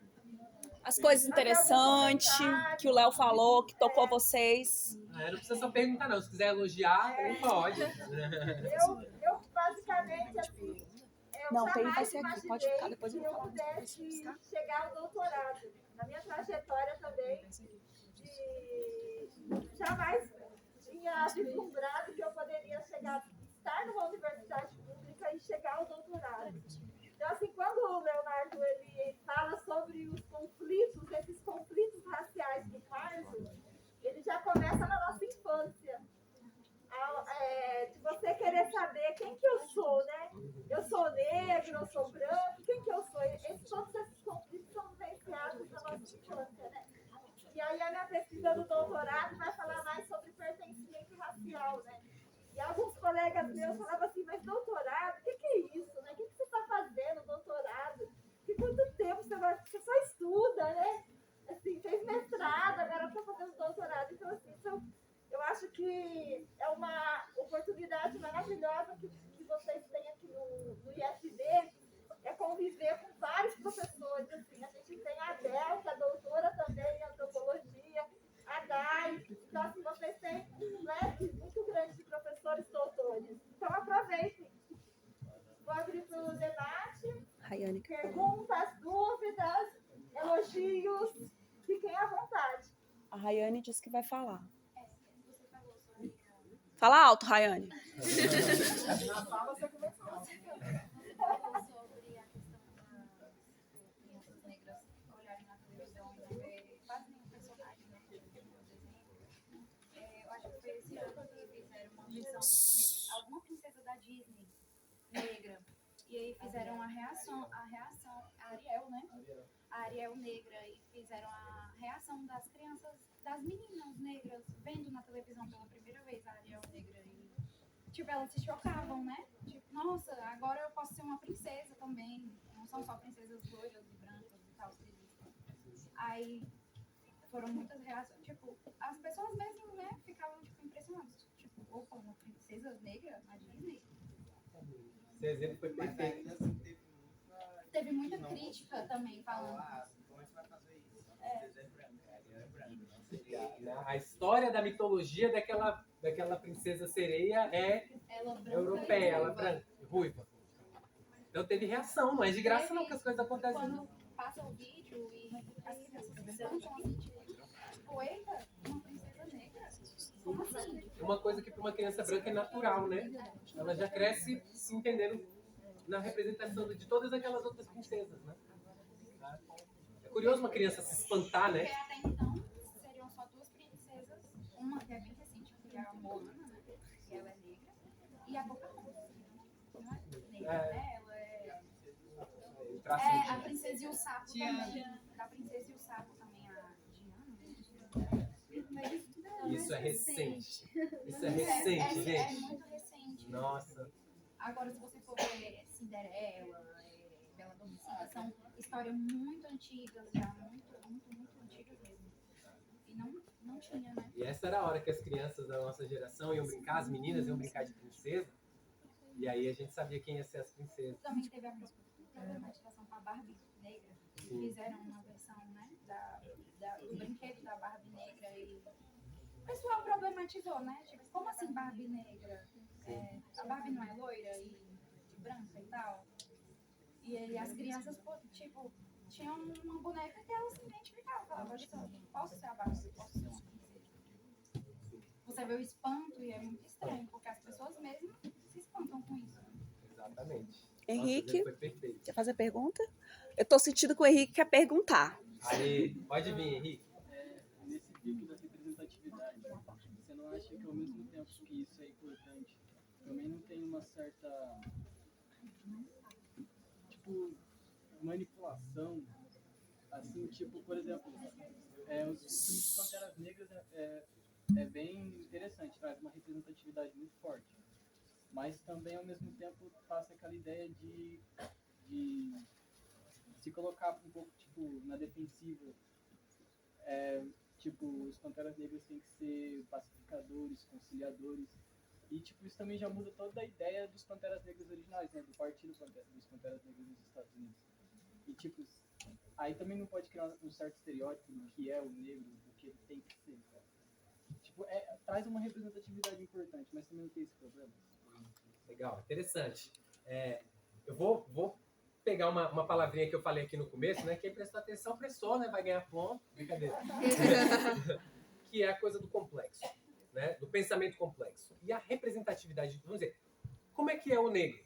Né? Aí, pô, ele é só bandido? Mas vamos dizer, o negro é bandido? Às vezes é, mas não só. Né? O negro é só o conciliador? Às vezes é, mas não só. Às vezes ele é só o único negro que serve aquele negro rico, tá? Aquele rapper cheio de joia. Tem esse, mas não só, né? Então, assim, nós somos diversos, somos complexos. E o filme Pantera Negra, ele é interessante porque né? O 2 ainda não vi. Se vocês viram, bico calado aí, porque eu não gosto de spoiler de nada, tá? Pode falar Conta só no privado ali. No Pantera Negra 1, e aí o spoiler vai ter que valer, tá, gente? Já tem anos aí, quem não assistiu tá com o dever de casa atrasado, então sinto muito. Porque a gente tem os dois Panteras Negras disputando ali, né? Vamos dizer, o posto de rei, né? Que é o Killmonger, né? E o T'Challa, né? Que é o Chadwick. E o outro é o Michael... não é o Michael B. Jordan. É o Michael B. Jordan, É o Michael B. Jordan. A galera não esquece, né? Que é o Michael B. Jordan, né? Tô ligado nisso, tá? E ali estavam representados dois arquétipos. Poderia ser como se fosse o Martin Luther King do lado, o Malcolm X do outro, né? Um movimento mais civil, mais conciliador, pacífico. E um movimento tipo dos Panteras Negras do outro, mostrando aquela complexidade. E o que foi interessante é que quando acabou o filme, muita gente se identificando com o Killmonger. Muita gente falando assim, cara, mas o negócio é isso, tem que chegar e tal. E no final, né, ele fala assim, pô, você quer que eu te enterre aqui e tal, não sei o que, eu posso fazer um enterro pra você, né? E tudo que é. Gente, foi mal, mas o B. Jordan morre no final. Pra quem não assistiu, tá dito aqui. Spoiler, assiste lá, mesmo assim, vai valer a pena.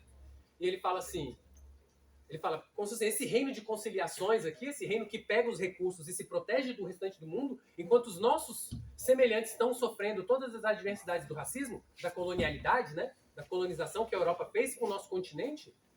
Eu prefiro que você me jogue na água, igual os nossos ancestrais que morreram no tráfico transatlântico. Bicho, aquilo ali. Por outro lado, né, quando o T'Challa junto com, né, pegando ali a origem do pai, ele fala, não, vou aqui pelo institucional. As coisas têm limites e possibilidades. Tem um negócio na universidade, vocês vão estudar isso. Não sei se vocês já estudaram isso no ensino médio. Que é a dialética. A possibilidade de você trabalhar com contrários. A contradição, você meio que abraça ela, assim, sabe? Ela tá colocada. Ela tem caminhos diferentes, assim, sabe?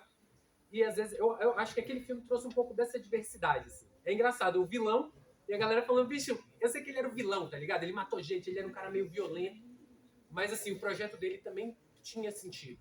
E o projeto do T'Challa, que não matava ninguém e tal, tem muito limite. Você acha que essa democracia que a gente vive vai resolver o problema dos pretos? Então, sabe? E dá um pensamento complexo pra gente seguir.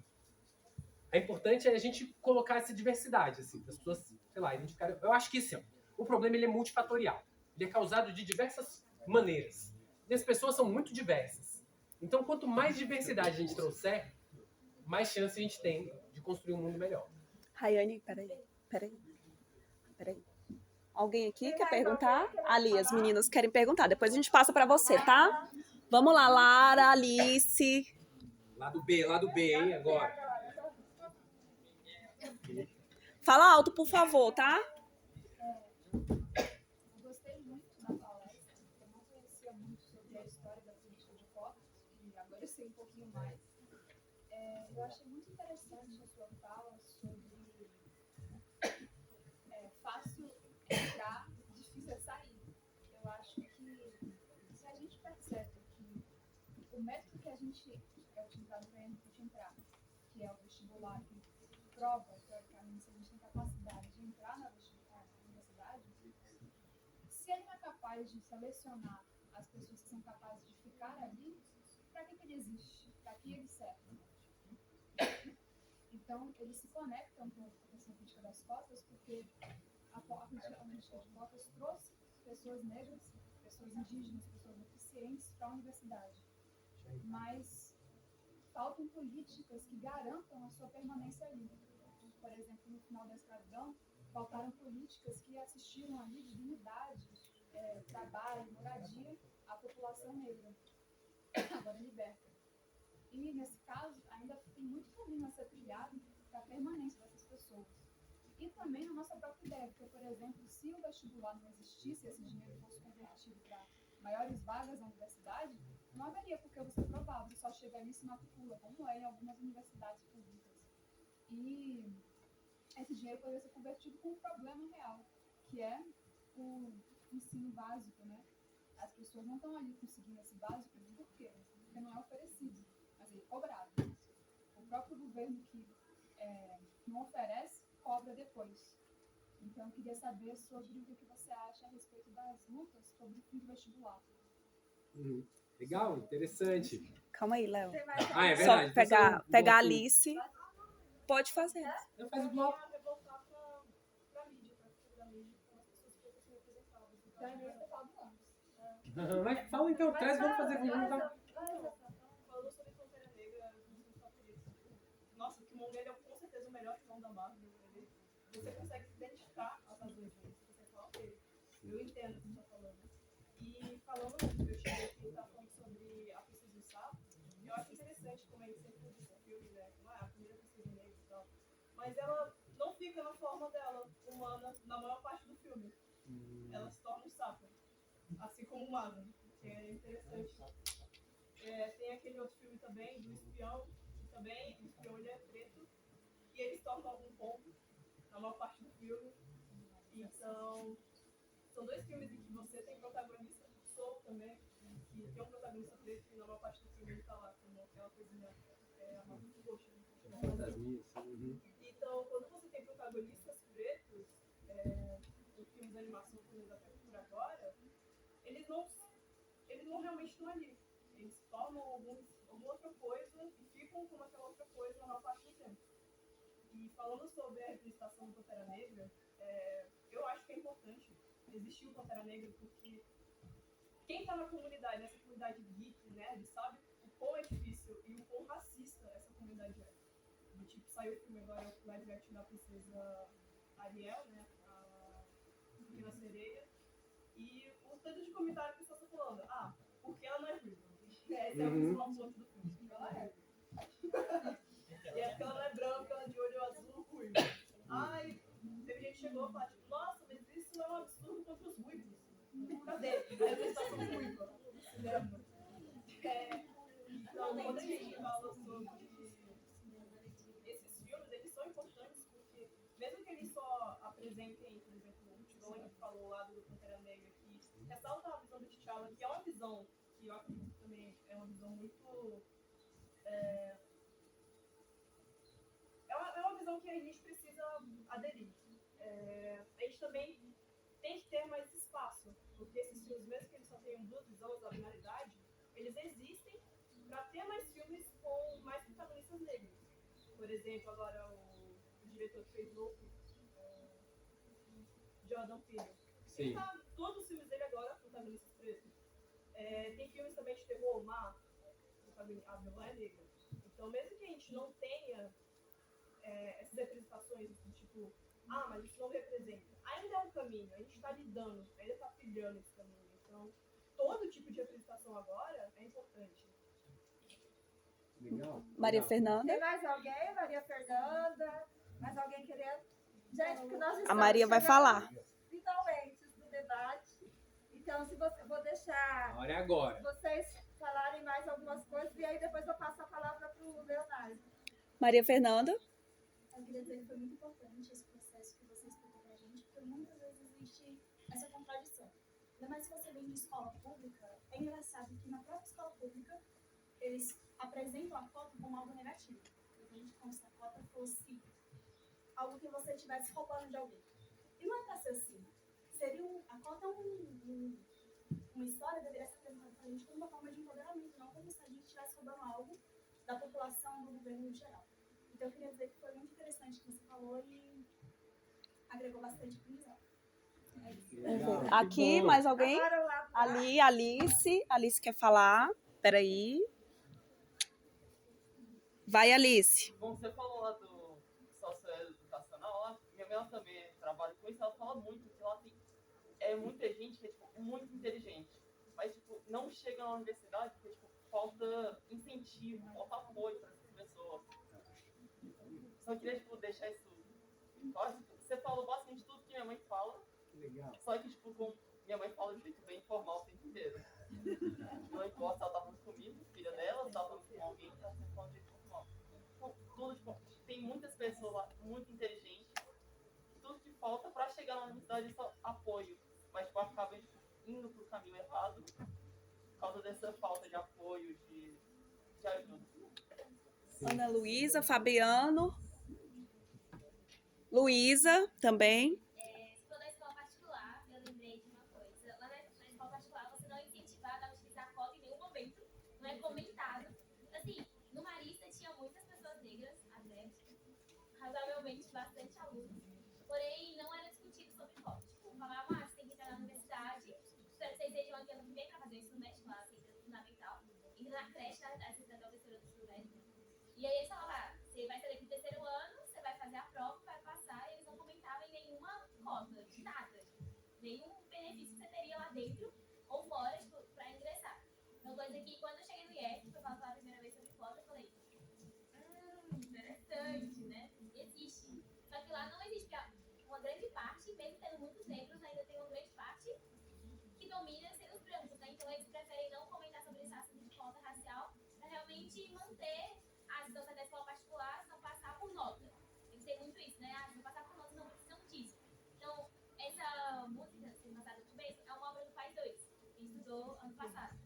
E aí, isso ficou muito na minha cabeça que na escola particular, eles realmente consideram cota como esmola. Não é à toa que eles não conversam sobre isso. Quando você chega quando eu cheguei no Instituto Federal, eles mostraram, não, gente, não é esmola, é seu direito. Se não fosse seu direito, ninguém estaria te oferecendo, mas é seu direito, você não tem que considerar como esmola. Então, achei muito interessante ter falado isso, dessa comparação com a escola particular. Felipe. Bom, quando a gente estava no Conecta, teve o IF, e aí teve uma roda de conversa sobre cotas na escola, nas universidades. Como engraçado. E aí a gente comentando e tal, foi assim, uma roda de conversa super rica e interessante com eles professores nossos do primeiro ano de história e tal. Enfim. E aí a gente comentando sobre o processo seletivo do Instituto Federal, a gente falando sobre aqui, né? Bem localizado aqui no Instituto Federal, e aí tava falando, porque teve no Conecta mesmo, quando meu namorado veio pra cá, ele é preto, eu tinha comentado isso com a Daiane, aí ele olhou assim, em geral, e falou, uai, cadê os pretos do Instituto Federal? Cadê os pretos dessa universidade? E eu falei assim, olha, não sei. Eles estavam por aí. Por mais poucos, né, ainda tinha. Mas aí a gente estava comentando aqui na roda de conversa e a gente falou assim, o processo seletivo, de como 25% de vagas reservadas para cotas raciais ainda é difícil, porque a gente estava comentando sobre a dificuldade que é para você ter essa cota, né? Porque o documento de uma pessoa branca são menores do que o de uma pessoa preta, porque a pessoa preta teria que ter mais processos para fazer, tem uma entrevista, tem isso, e aí as pessoas acabam desistindo, aí tem que vir aqui, na época que é apresentar, tem que vir aqui, tinha que trazer documento impresso, aí não tinha como trazer documento impresso, porque não tinha impressora, não sei o quê, e aí estava comentando sobre isso, sobre a dificuldade que tem para você ter uma cota, para você conseguir uma vaga na universidade com uma cota racial, coisa que não era para acontecer, né? Porque é uma dificuldade muito grande para você ter o mínimo que é acesso à universidade pública de qualidade. Iago, quer falar? Não? Alguém mais? Fabiano? Acho que o Fabiano quer falar. Ele pensou. Não? Maria? Pensou tão alto que deu para ouvir daqui o pensamento dele. Não entender. Pronto? Mais ninguém? Posso só Pode, falar Henrique. uma coisa sobre o que o Felipe estava falando. Porque realmente, Ai. para entrar, apesar de ter as cotas, você já vê que não tem uma presença tão grande. Mas também aqui no IFV, Campus Brasília, a dificuldade também da permanência, né? Porque primeiro que a maioria de quem é negro é de periferia. Tipo, Brasília é o lugar mais centralizado, é mais difícil você acessar. 2, 3 busão, o maior trânsito, e acho que o Caio, foi você, né, Lara? Acho que foi lá. Foi ele que realizou um projeto integrador onde coletou dados sobre quanto tempo os estudantes demoram para chegar no campus. E, tipo, Tinha, assim, nas respostas de 15 minutos até mais de 3 horas. Quando eu estudava aqui no campus Brasília, eu gastava 6 horas por dia em transporte. 6 horas pra ir, e isso para quem mora no É um DF. expediente. É um expediente. Isso para quem mora no DF já é difícil, mas aqui também tem muito aluno do entorno. Quem é do entorno também não tem direito a passe livre.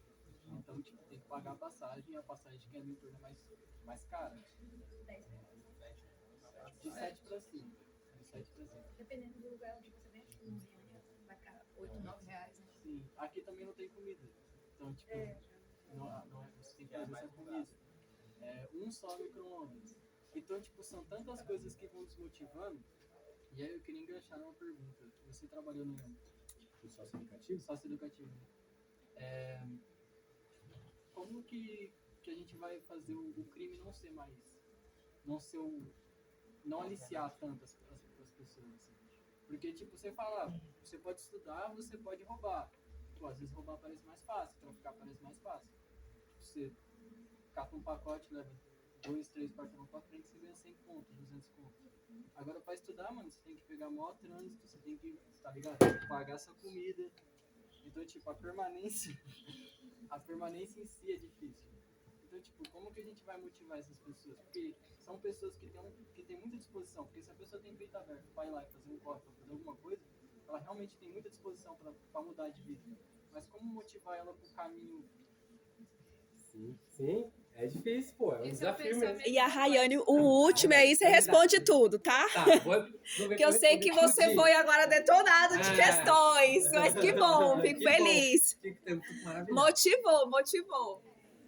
Você falou do Henrique agora sobre essa forma mais fácil, né, de conseguir as coisas. É o que a gente vê muito dentro das periferias.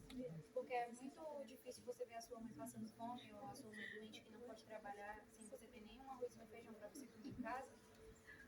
E é muito mais fácil de chegar um traficante aqui e você falar bem assim, ó, você vai levar isso daqui até ali e eu vou te dar 100 reais e você vai comer a semana inteira. Ou então você pode escolher pegar um ônibus para a escola e continuar passando fome quando você chegar dentro de casa. O que vocês acham que o menino negro pobre da favela vai querer primeiro? Ver a mãe dele passando fome? Ou ele vai querer ir para a escola? Ele vai querer fazer por onde a mãe dele ter o que comer, ele ter o que comer, né? Não passar necessidade. Só que indo pelo caminho, né? Mais fácil e que vai trazer problemas para ele no futuro. E é isso que eu volto na fala do Henrique também lá no começo. Sobre a criminalização dos negros na mídia, nos filmes, nas séries. Isso não acontece só nos filmes e nas séries. Você pode ver. Tem uma notícia que era um estudante da UNB branco que estava vendendo droga dentro da universidade. E lá na notícia estava: estudante de universidade pública é pego vendendo droga dentro da universidade. E aí quando você vai ver a notícia sobre um negro que está vendendo droga em algum lugar, é traficante negro, pobre, eles deixam bem explícito. Traficante negro, pobre. Por que um branco é estudante e um negro é traficante? Por que o negro também que está estudando e teve que fazer isso para sobreviver não é estudante também? Tem isso, é sempre assim. Quando você vai ver as notícias, é sempre isso. Se a pessoa é negra, é traficante, é bandido, é isso, é aquilo, é sempre taxado dessa forma. Mas se é um branco que está fazendo a mesma coisa, é o estudante de medicina, o filho de tal pessoa importante. Ou o jovem, né? Sempre é colocado dessa forma, nunca é colocado como bandido e traficante. Eu vou estar nessa pauta que é bem importante também. Esses dias aconteceu também.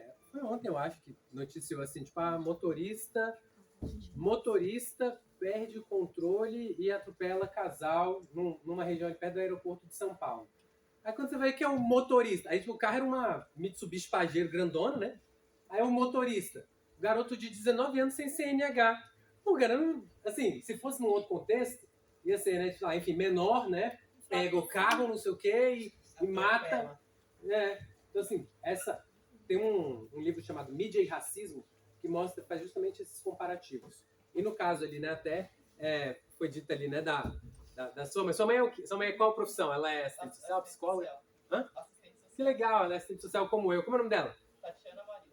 Tatiana Maria. Ela loira ou ruiva, depende do dia. Tá, depois eu, assim, posso ter trabalhado com ela em algum contexto aí, assim, né? E no nosso contexto ali, de socioeducativo, é a coisa do menor, né? Aí tem quase assim, vamos dizer, aí uma pessoa de 16 anos vai lá e comete um assalto contra outra de 16 anos. Aí tá lá assim, só que, aí é isso, né? A pessoa que roubou vem da favela do Rio, vamos dizer. E a pessoa que foi roubada mora ali em Copacabana. Aí a manchete, né? Menor rouba adolescente na calçada de Copacabana. Então, ou seja, a lógica do menor, de chamar o adolescente de menor, ela é uma lógica que geralmente está atrelada ao sujeito negro, ao sujeito pobre. Então, esses estigmas estão muito presentes. Tem esse livro, Mídia e Racismo, que pode ajudar a ver outros exemplos e como é que isso se estrutura. Não é só nos filmes, né? Na mídia. A mídia também é muito responsável por isso. É triste. Inclusive por não trazer uma representação positiva, né? Tipo, né? O garoto negro, o que vai vir, né? Então, garoto negro de periferia cria um projeto inovador que possibilita tal e tal coisa. Isso falta, né, na pauta, mas é porque a gente vive uma sociedade muito sedenta por violência, né? Não é à toa que a gente está vivendo o que a gente está vivendo. Bom, vamos tentar voltar aqui no começo, né? Só a título de comentário, assim, algumas coisas pra gente não... Eu sei que eu não quero tomar tanto o horário de vocês, é porque não tem como, né? Que a gente vai além, é fogo isso, assim. Eu quero fazer diferente um dia, mas é porque é sempre tão legal, né? A Ariel Negra, né?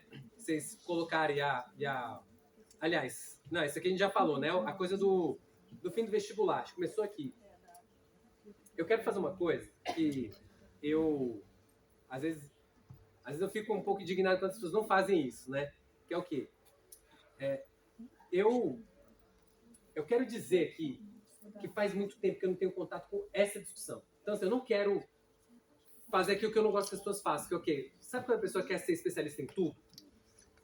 Então eu não quero te dar uma resposta assertiva, sabe? Mas eu quero fazer um paralelo com aquilo que eu posso falar. Como eu disse aqui, eu trabalhei no sistema socioeducativo. E eu falei que estou aqui visando a galera que vai entrar na UNB e que vai, por exemplo, entrar no curso de serviço social, psicologia, pedagogia, e depois vai trabalhar num sistema como socioeducativo. O que é chato? O concurso público. Ele é uma provinha dessas banais, assim, tipo vestibular, faz às vezes um monte de perguntas. O UNB, o SESP, eu sei que faz um esforço muito grande de trazer perguntas contextualizadas, bota um clipe como esse no PAS 2 e tal, um monte de coisa, colocou racionais lá na Unicamp, enfim, tem toda uma tentativa de complexificar, trazer uma coisa mais engajada. Mas não tem muitas vezes como fugir da mecânica, é uma coisa mecânica, né? E o serviço público nem tem tanta essa preocupação.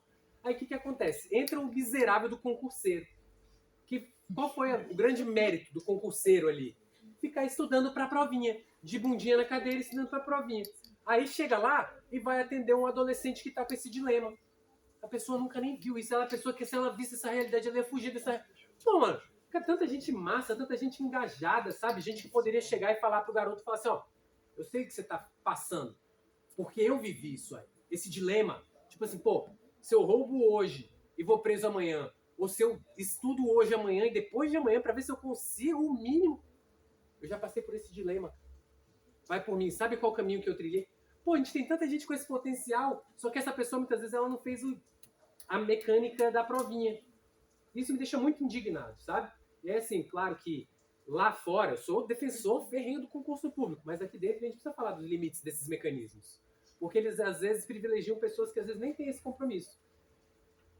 O fim do vestibular é uma coisa que, acho que para visualizar isso acontecendo, a gente precisa de uma série de... um exercício de previsão de cenários, né? Porque você tem uma oferta menor do que a demanda, né?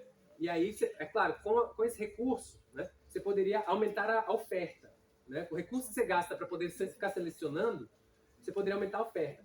Mas acho que ainda assim a demanda é muito alta, né? Então eu não sei exatamente como é que ficaria isso. Hoje, eu não vejo esse debate acontecendo centralmente, sabe? Eu até por ironia do destino eu fui no IESB, sei lá, 2 semanas atrás, com essa coisa da consciência negra mesmo, e lá tinha um garoto que tinha essa mesma discussão. Ele era de um grupo político que tem essa mesma pauta, né? E aí ele estava trazendo isso ali, mas só um comentário, ele nem fez a pergunta para mim, né? Então, assim, eu não sei exatamente como fazer, mas o fato é que a gente precisa criar mecanismos de reflexão sobre esses processos seletivos, né? Que às vezes eles acabam reproduzindo, mesmo com as cotas, mesmo com isso, com aquilo, acabam reproduzindo mais do mesmo, igual foi dito aqui, né? A pessoa negra foi dita ali pelo colega lá de trás, não tem o nome de ninguém, tá, gente? Felipe. Uma burocracia enorme para poder acessar um processo. E eu diria para vocês, sabe? Essa mensagem é importante. Não desistam de um processo quando tem uma burocracia no meio. Eu sou danado para querer desistir de uma coisa quando tem uma burocracia, um calhamaço, uma papelada para preencher, uns documentos. Não desistam, gente. Isso é uma etapa seletiva velada que vale a pena ficar. Eu lembro quando eu fui fazer um estágio do doutorado no Canadá, para eu conseguir isso, eu tive que vencer uma série de burocracias, que foi um negócio assim que eu quis desistir muitas vezes, mas eu não desisti, valeu a pena. Mas é uma sobrecarga, né? E às vezes a gente tem todo esse processo que às vezes acaba atrapalhando esses ingressos, né? Mas assim, sobre o fim do vestibular, eu mesmo hoje não consigo ter uma opinião hoje, assim, sabe? Porque é um debate que eu tive pouco contato com ele nos últimos tempos. Eu não sei como é que ele está hoje, mas que a gente precisa refletir sobre os mecanismos de fato, e não só no vestibular, mas nesses outros espaços também, sabe? O serviço público, nossa, é triste. Gente sem compromisso com o trabalho que faz, sabe? E tá lá, com a estabilidade na mão. Por isso que vem, às vezes, a pessoa do outro campo e fala assim, olha lá, parasita. Pô, porque tem alguns que são mesmo, infelizmente. E por causa do quê? O mecanismo de entrada é o que mais ajuda. Lembra do cursinho? Fiz cursinho para entrar no serviço público, né? E aí a história era sempre a mesma. Pensa num carro. Aí a pessoa fala assim, Audi. Aí fala, que cor? Vermelho. Você vai ver, que coisa mais idiota, tá ligado? Um monte de funcionário público endividado ali com o seu Celtinha, seu Fox, tá ligado?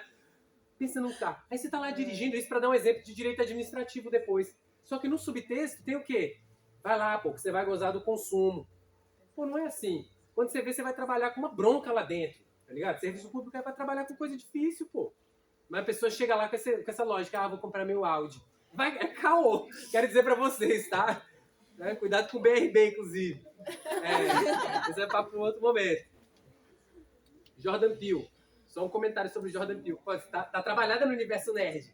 Geek. Essa daí. Se a gente chamar de geek, a gente dá uma valorizada, né? Trabalhado. Eu trabalhei um pouco com isso na minha tese de doutorado. Por incrível que pareça, eu fiz todo um movimento, uma malandragem. Lembra a malandragem lá da escola, né? Usei pra quê? Pra poder fazer um doutorado estudando o quê? Só bagulho que eu gosto. Aí eu tava lá assistindo lá o Luke Cage e falando, não, pô, isso aqui é pro meu doutorado. Aí eu tava lá à tarde assim assistindo e pensando, caraca, tô fazendo doutorado aqui e tal. É um conteúdo importante. E o Jordan Peele, por exemplo, o filme mais famoso dele, que é o Corra, é interessante que ele inverte. Vamos dizer, o protagonista, o bonzinho, né? Vamos dizer, o mocinho, né? Eles são pretos. E os vilões, os vários vilões ali, são brancos. E inverter esses papéis é curioso, né? É curioso. E tem um momento lá, foi mal, né? Que ele vai falar, sabe por que a gente pega vocês aí e tenta se apropriar dos corpos de vocês?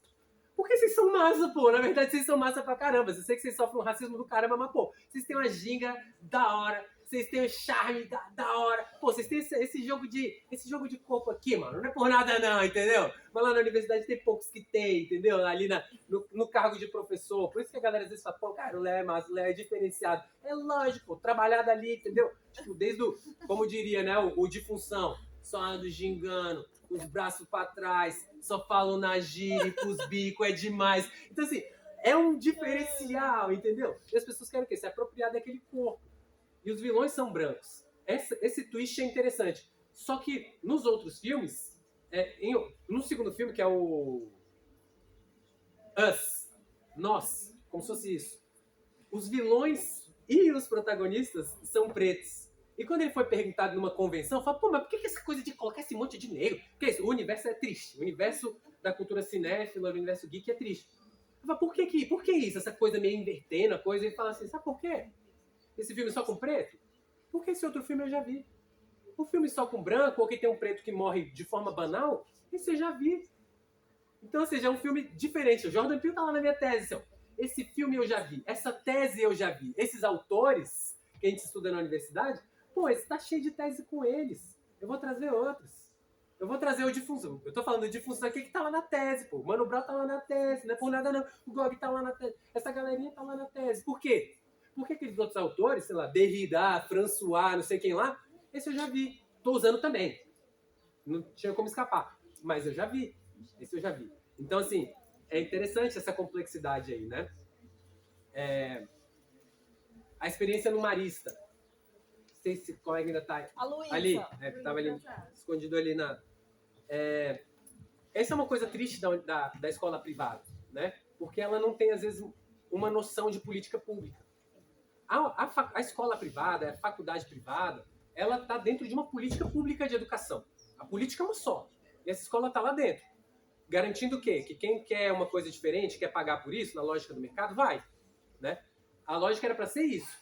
Na prática é o quê? Você quer a qualidade para ganhar no vestiba lá, né? Que foi o que a outra colega falou. Infelizmente a lógica é essa. E aí o que vai sendo impregnado por uma dinâmica de mercado, de meritocracia. E nessa lógica da meritocracia, tudo aquilo que é direito garantido ali vira esmola, né?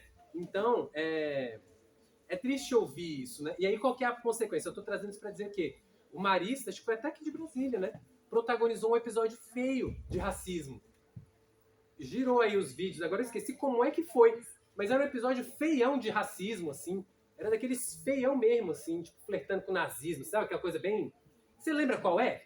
É o do João Pedro, é o Felipe Taguatinga. Rolou pelo Brasil. Mas, assim, o Marista tem vários campos, né? Vamos dizer assim. Ele tem o Maristão, que é o de ensino médio, fundamental 2. E é onde acontece mais os casos, porém ficam normalmente, tipo, presos lá dentro, não é divulgado pra fora. E também tem outro colégio, o Mackenzie. Vocês já viram os casos que já aconteceu no Mackenzie. Eu passei uma temporada muito pouco por lá, só, rápido. E quando eu entrei, eu fiquei sabendo dos casos, porque assim, professores, alunos fizeram com professores que lá tinham 8 professores negros. Eu falei, gente, incrível. Só que os alunos não levavam da mesma forma que eu tava levando, que seria uma coisa incrível, né? E uma professora, ela saiu de lá com 1 ano de contrato que ela tinha, ela esperou dar 1 ano pra ela poder sair, porque ela sofria racismo quase toda a aula, e chegava na direção, a direção falava, não fazer nada. Eles pagam pra estar aqui. Eles pagam você. Eles pagam você pra isso, né? É louco. E isso é triste. E por isso a gente tem que, sabe, se empenhar. Onde quer que você vá, onde quer que você trabalhe. Pra gente pensar a lógica da cidade, da sociedade, sabe? Do Estado, da política pública. Que muitas vezes a escola particular, pela lógica do mercado, acaba degradando um pouco essa lógica. Uma palavra, se você me permite. Por favor. No início da sua explanação, você falou da importância também das pessoas que aqui estão, que são brancas, de enxergarem a questão de raça no Brasil, né? Enxergarem o racismo, que é estrutural, que a gente precisa olhar para isso e também incentivar políticas públicas para amenizar os problemas do racismo no nosso país. E aí eu vejo assim que a estudante traz, né, como de fato nas escolas privadas isso é um tema que não é pautado, entende? E é muito cruel. Por que acontece? A gente continua reproduzindo na nossa sociedade a mentalidade das pessoas brancas e elitizadas de que não existe racismo no Brasil, né? Porque ele simplesmente não se debate nessas escolas, né? E assim, eu tenho só assim para vocês como exemplo, né, que eu acho que é importante a gente, né, na sua fala também, da gente se inspirar em exemplos. Eu tenho um irmão de criação que é negro, que ele é 15 anos mais novo que eu. É filho da pessoa que foi a minha babá, porque eu sou uma pessoa extremamente privilegiada em termos de classe, cor, né? E tive uma babá negra. E veio o Matheus depois de muitos anos, e ele é negro também. Matheus, ele usufruiu das cotas raciais, hoje faz medicina na UNB. É um menino que estudou nas escolas particulares do DF, né, escolas muito boas nesse sentido de preparação para vestibulares, então entrou mas ele não tinha consciência racial. Depois que ele entrou na UNB, sua linda, ele adquiriu essa consciência, sabe? Hoje é um menino super politizado, mas mesmo assim, ele enfrenta dificuldades de se manter no curso, porque é um curso que é de elite, ele é um dos únicos, ou se não o único preto na turma, né? Ele tem dificuldade de socialização com as outras pessoas do curso, né? Ele não encontra ali pessoas para... Assim, pessoas... Claro que encontra colegas, né? Mas ele não fez amigos reais na medicina, né? Ele fez em outros cursos, como História, Serviço Social, né? Ciências Sociais. Mas é um menino lá e eu vejo ele como, sabe, tenho muito orgulho da pessoa que ele está se tornando, né? Da trajetória que ele tá trilhando. Então, para vocês também, gente, não desistam das cotas por burocracia, né? Tentem refletir sobre essa questão da cor de vocês, né? Talvez muitos de vocês ainda não tenham muito claro se vocês são pardos, se não são, né? Tem uma coisa também de se apropriar desse lugar, né? Porque assumir a cor é também um ato político. Então é isso, muito obrigada. Eu te agradeço. A gente realmente, sim, por mim eu ficava aqui esse tempo todo. Mas, bom, acho que a gente passou por algumas, a maioria das falas, assim, né? Mas essa dificuldade de permanência, só acho que para fechar, junto com essa coisa que foi dita depois, né, das coisas, da forma mais fácil, mais difícil de conseguir as coisas, assim, sejam perseverantes, assim, sabe, gente? E a gente precisa passar essa lição da perseverança, porque às vezes as coisas não se transformam na hora que a gente quer, no tempo que a gente quer. Essa galera que apareceu no documentário, eu tive a oportunidade de estudar ainda com a maioria deles, porque eu entrei na UNB em 2003, na graduação. E essa galera ou estava fechando a graduação ali em 2003, você viu que estava em 99, né? Ou estavam fechando a graduação, ou estavam no mestrado, por exemplo. Eu tive a oportunidade de encontrar algumas dessas pessoas, né? Inclusive uma delas que fala ali, a Ana Flausina, né? Ela fala que ela é uma negra de classe média, não sei o que. Ela fala assim, se eu sou um argumento para dizer assim, que tem negros de classe média, então a cota não é para eles, ela vai dizer, né, assim, da dificuldade que é ser um negro na classe média, num lugar onde você é um ponto fora da curva, né? E é muito solitário isso, né? Inclusive, se vocês passarem por alguma solidão nesse sentido, gente, persevera também, assim, sabe? O mundo não tá fácil, não. Se eu vou vender flores para vocês aqui, infelizmente eu não sou o seu Jorge, como é o vendedor de flores, né, e tal. O mundo, às vezes, é cruel, né? O mundo, às vezes, ele manda pedra pra gente, mas nessa pedra a gente pode fazer coisa boa dela também. E, às vezes, vai ser no rala. Isso não nos impede de, por exemplo, eu hoje sou professor. Muita coisa que eu vi que não devia ter sido daquela forma, eu não consegui mudar enquanto eu via. Enquanto eu briguei para que fosse diferente.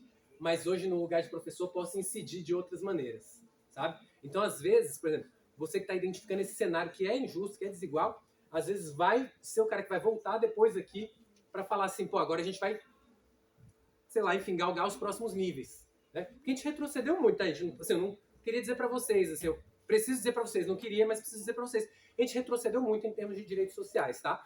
A gente teve um desfinanciamento muito grande. Os IFs, eles sofreram um desfinanciamento muito grande. A universidade, a pós-graduação, tudo isso sofreu por causa de agendas de governo. Cada governo tem uma agenda. E a agenda que a gente vive ainda hoje, está vivendo nesses últimos meses aí, é uma agenda de desfinanciamento. Então, se estava ruim, né, antes, foi amargando ainda mais, né? Mas a gente pode fazer diferente dependendo da construção que a gente for fazer.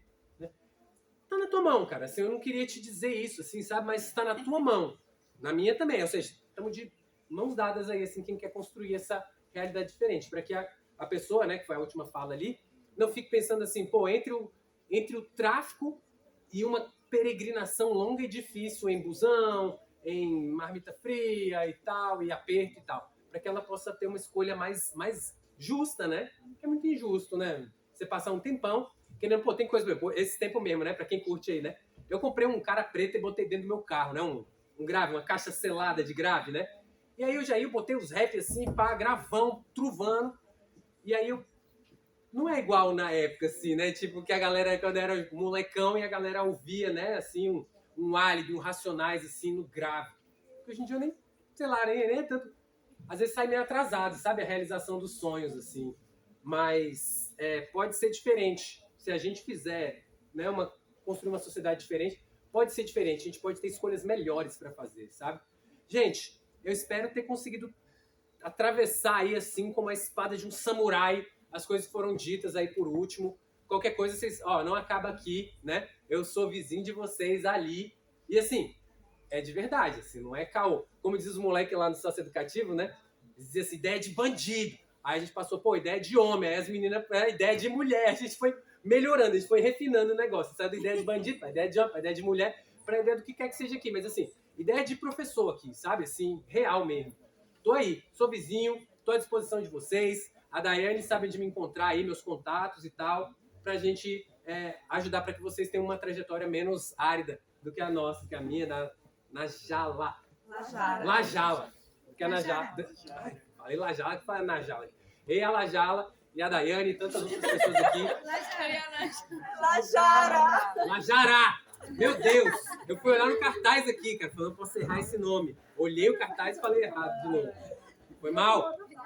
Mas isso tem a ver com as nossas fonéticas, né? A gente tem nomes, a gente tá pouco acostumado com esses nomes, mas vai ficar mais. Porque os filhos de vocês aí, seja negro ou seja branco, mete uns nomes africanos, indígenas aí pra tensionar mesmo, assim, sabe? Isso é resgatar nosso patrimônio, né? Que construiu o Brasil, mas tá perdido na memória. As histórias que a história não conta, né? Como diria o samba enredo. Salgueiro, em primeiro lugar, exatamente. Aí, ó, tá vendo? Quem sabe, sabe. Gente, obrigado demais. Sei que tem muita gente indo embora. Eu quero agradecer quem ficou pela companhia. A gente vai se encontrando. Calma aí, vamos fazer uma foto.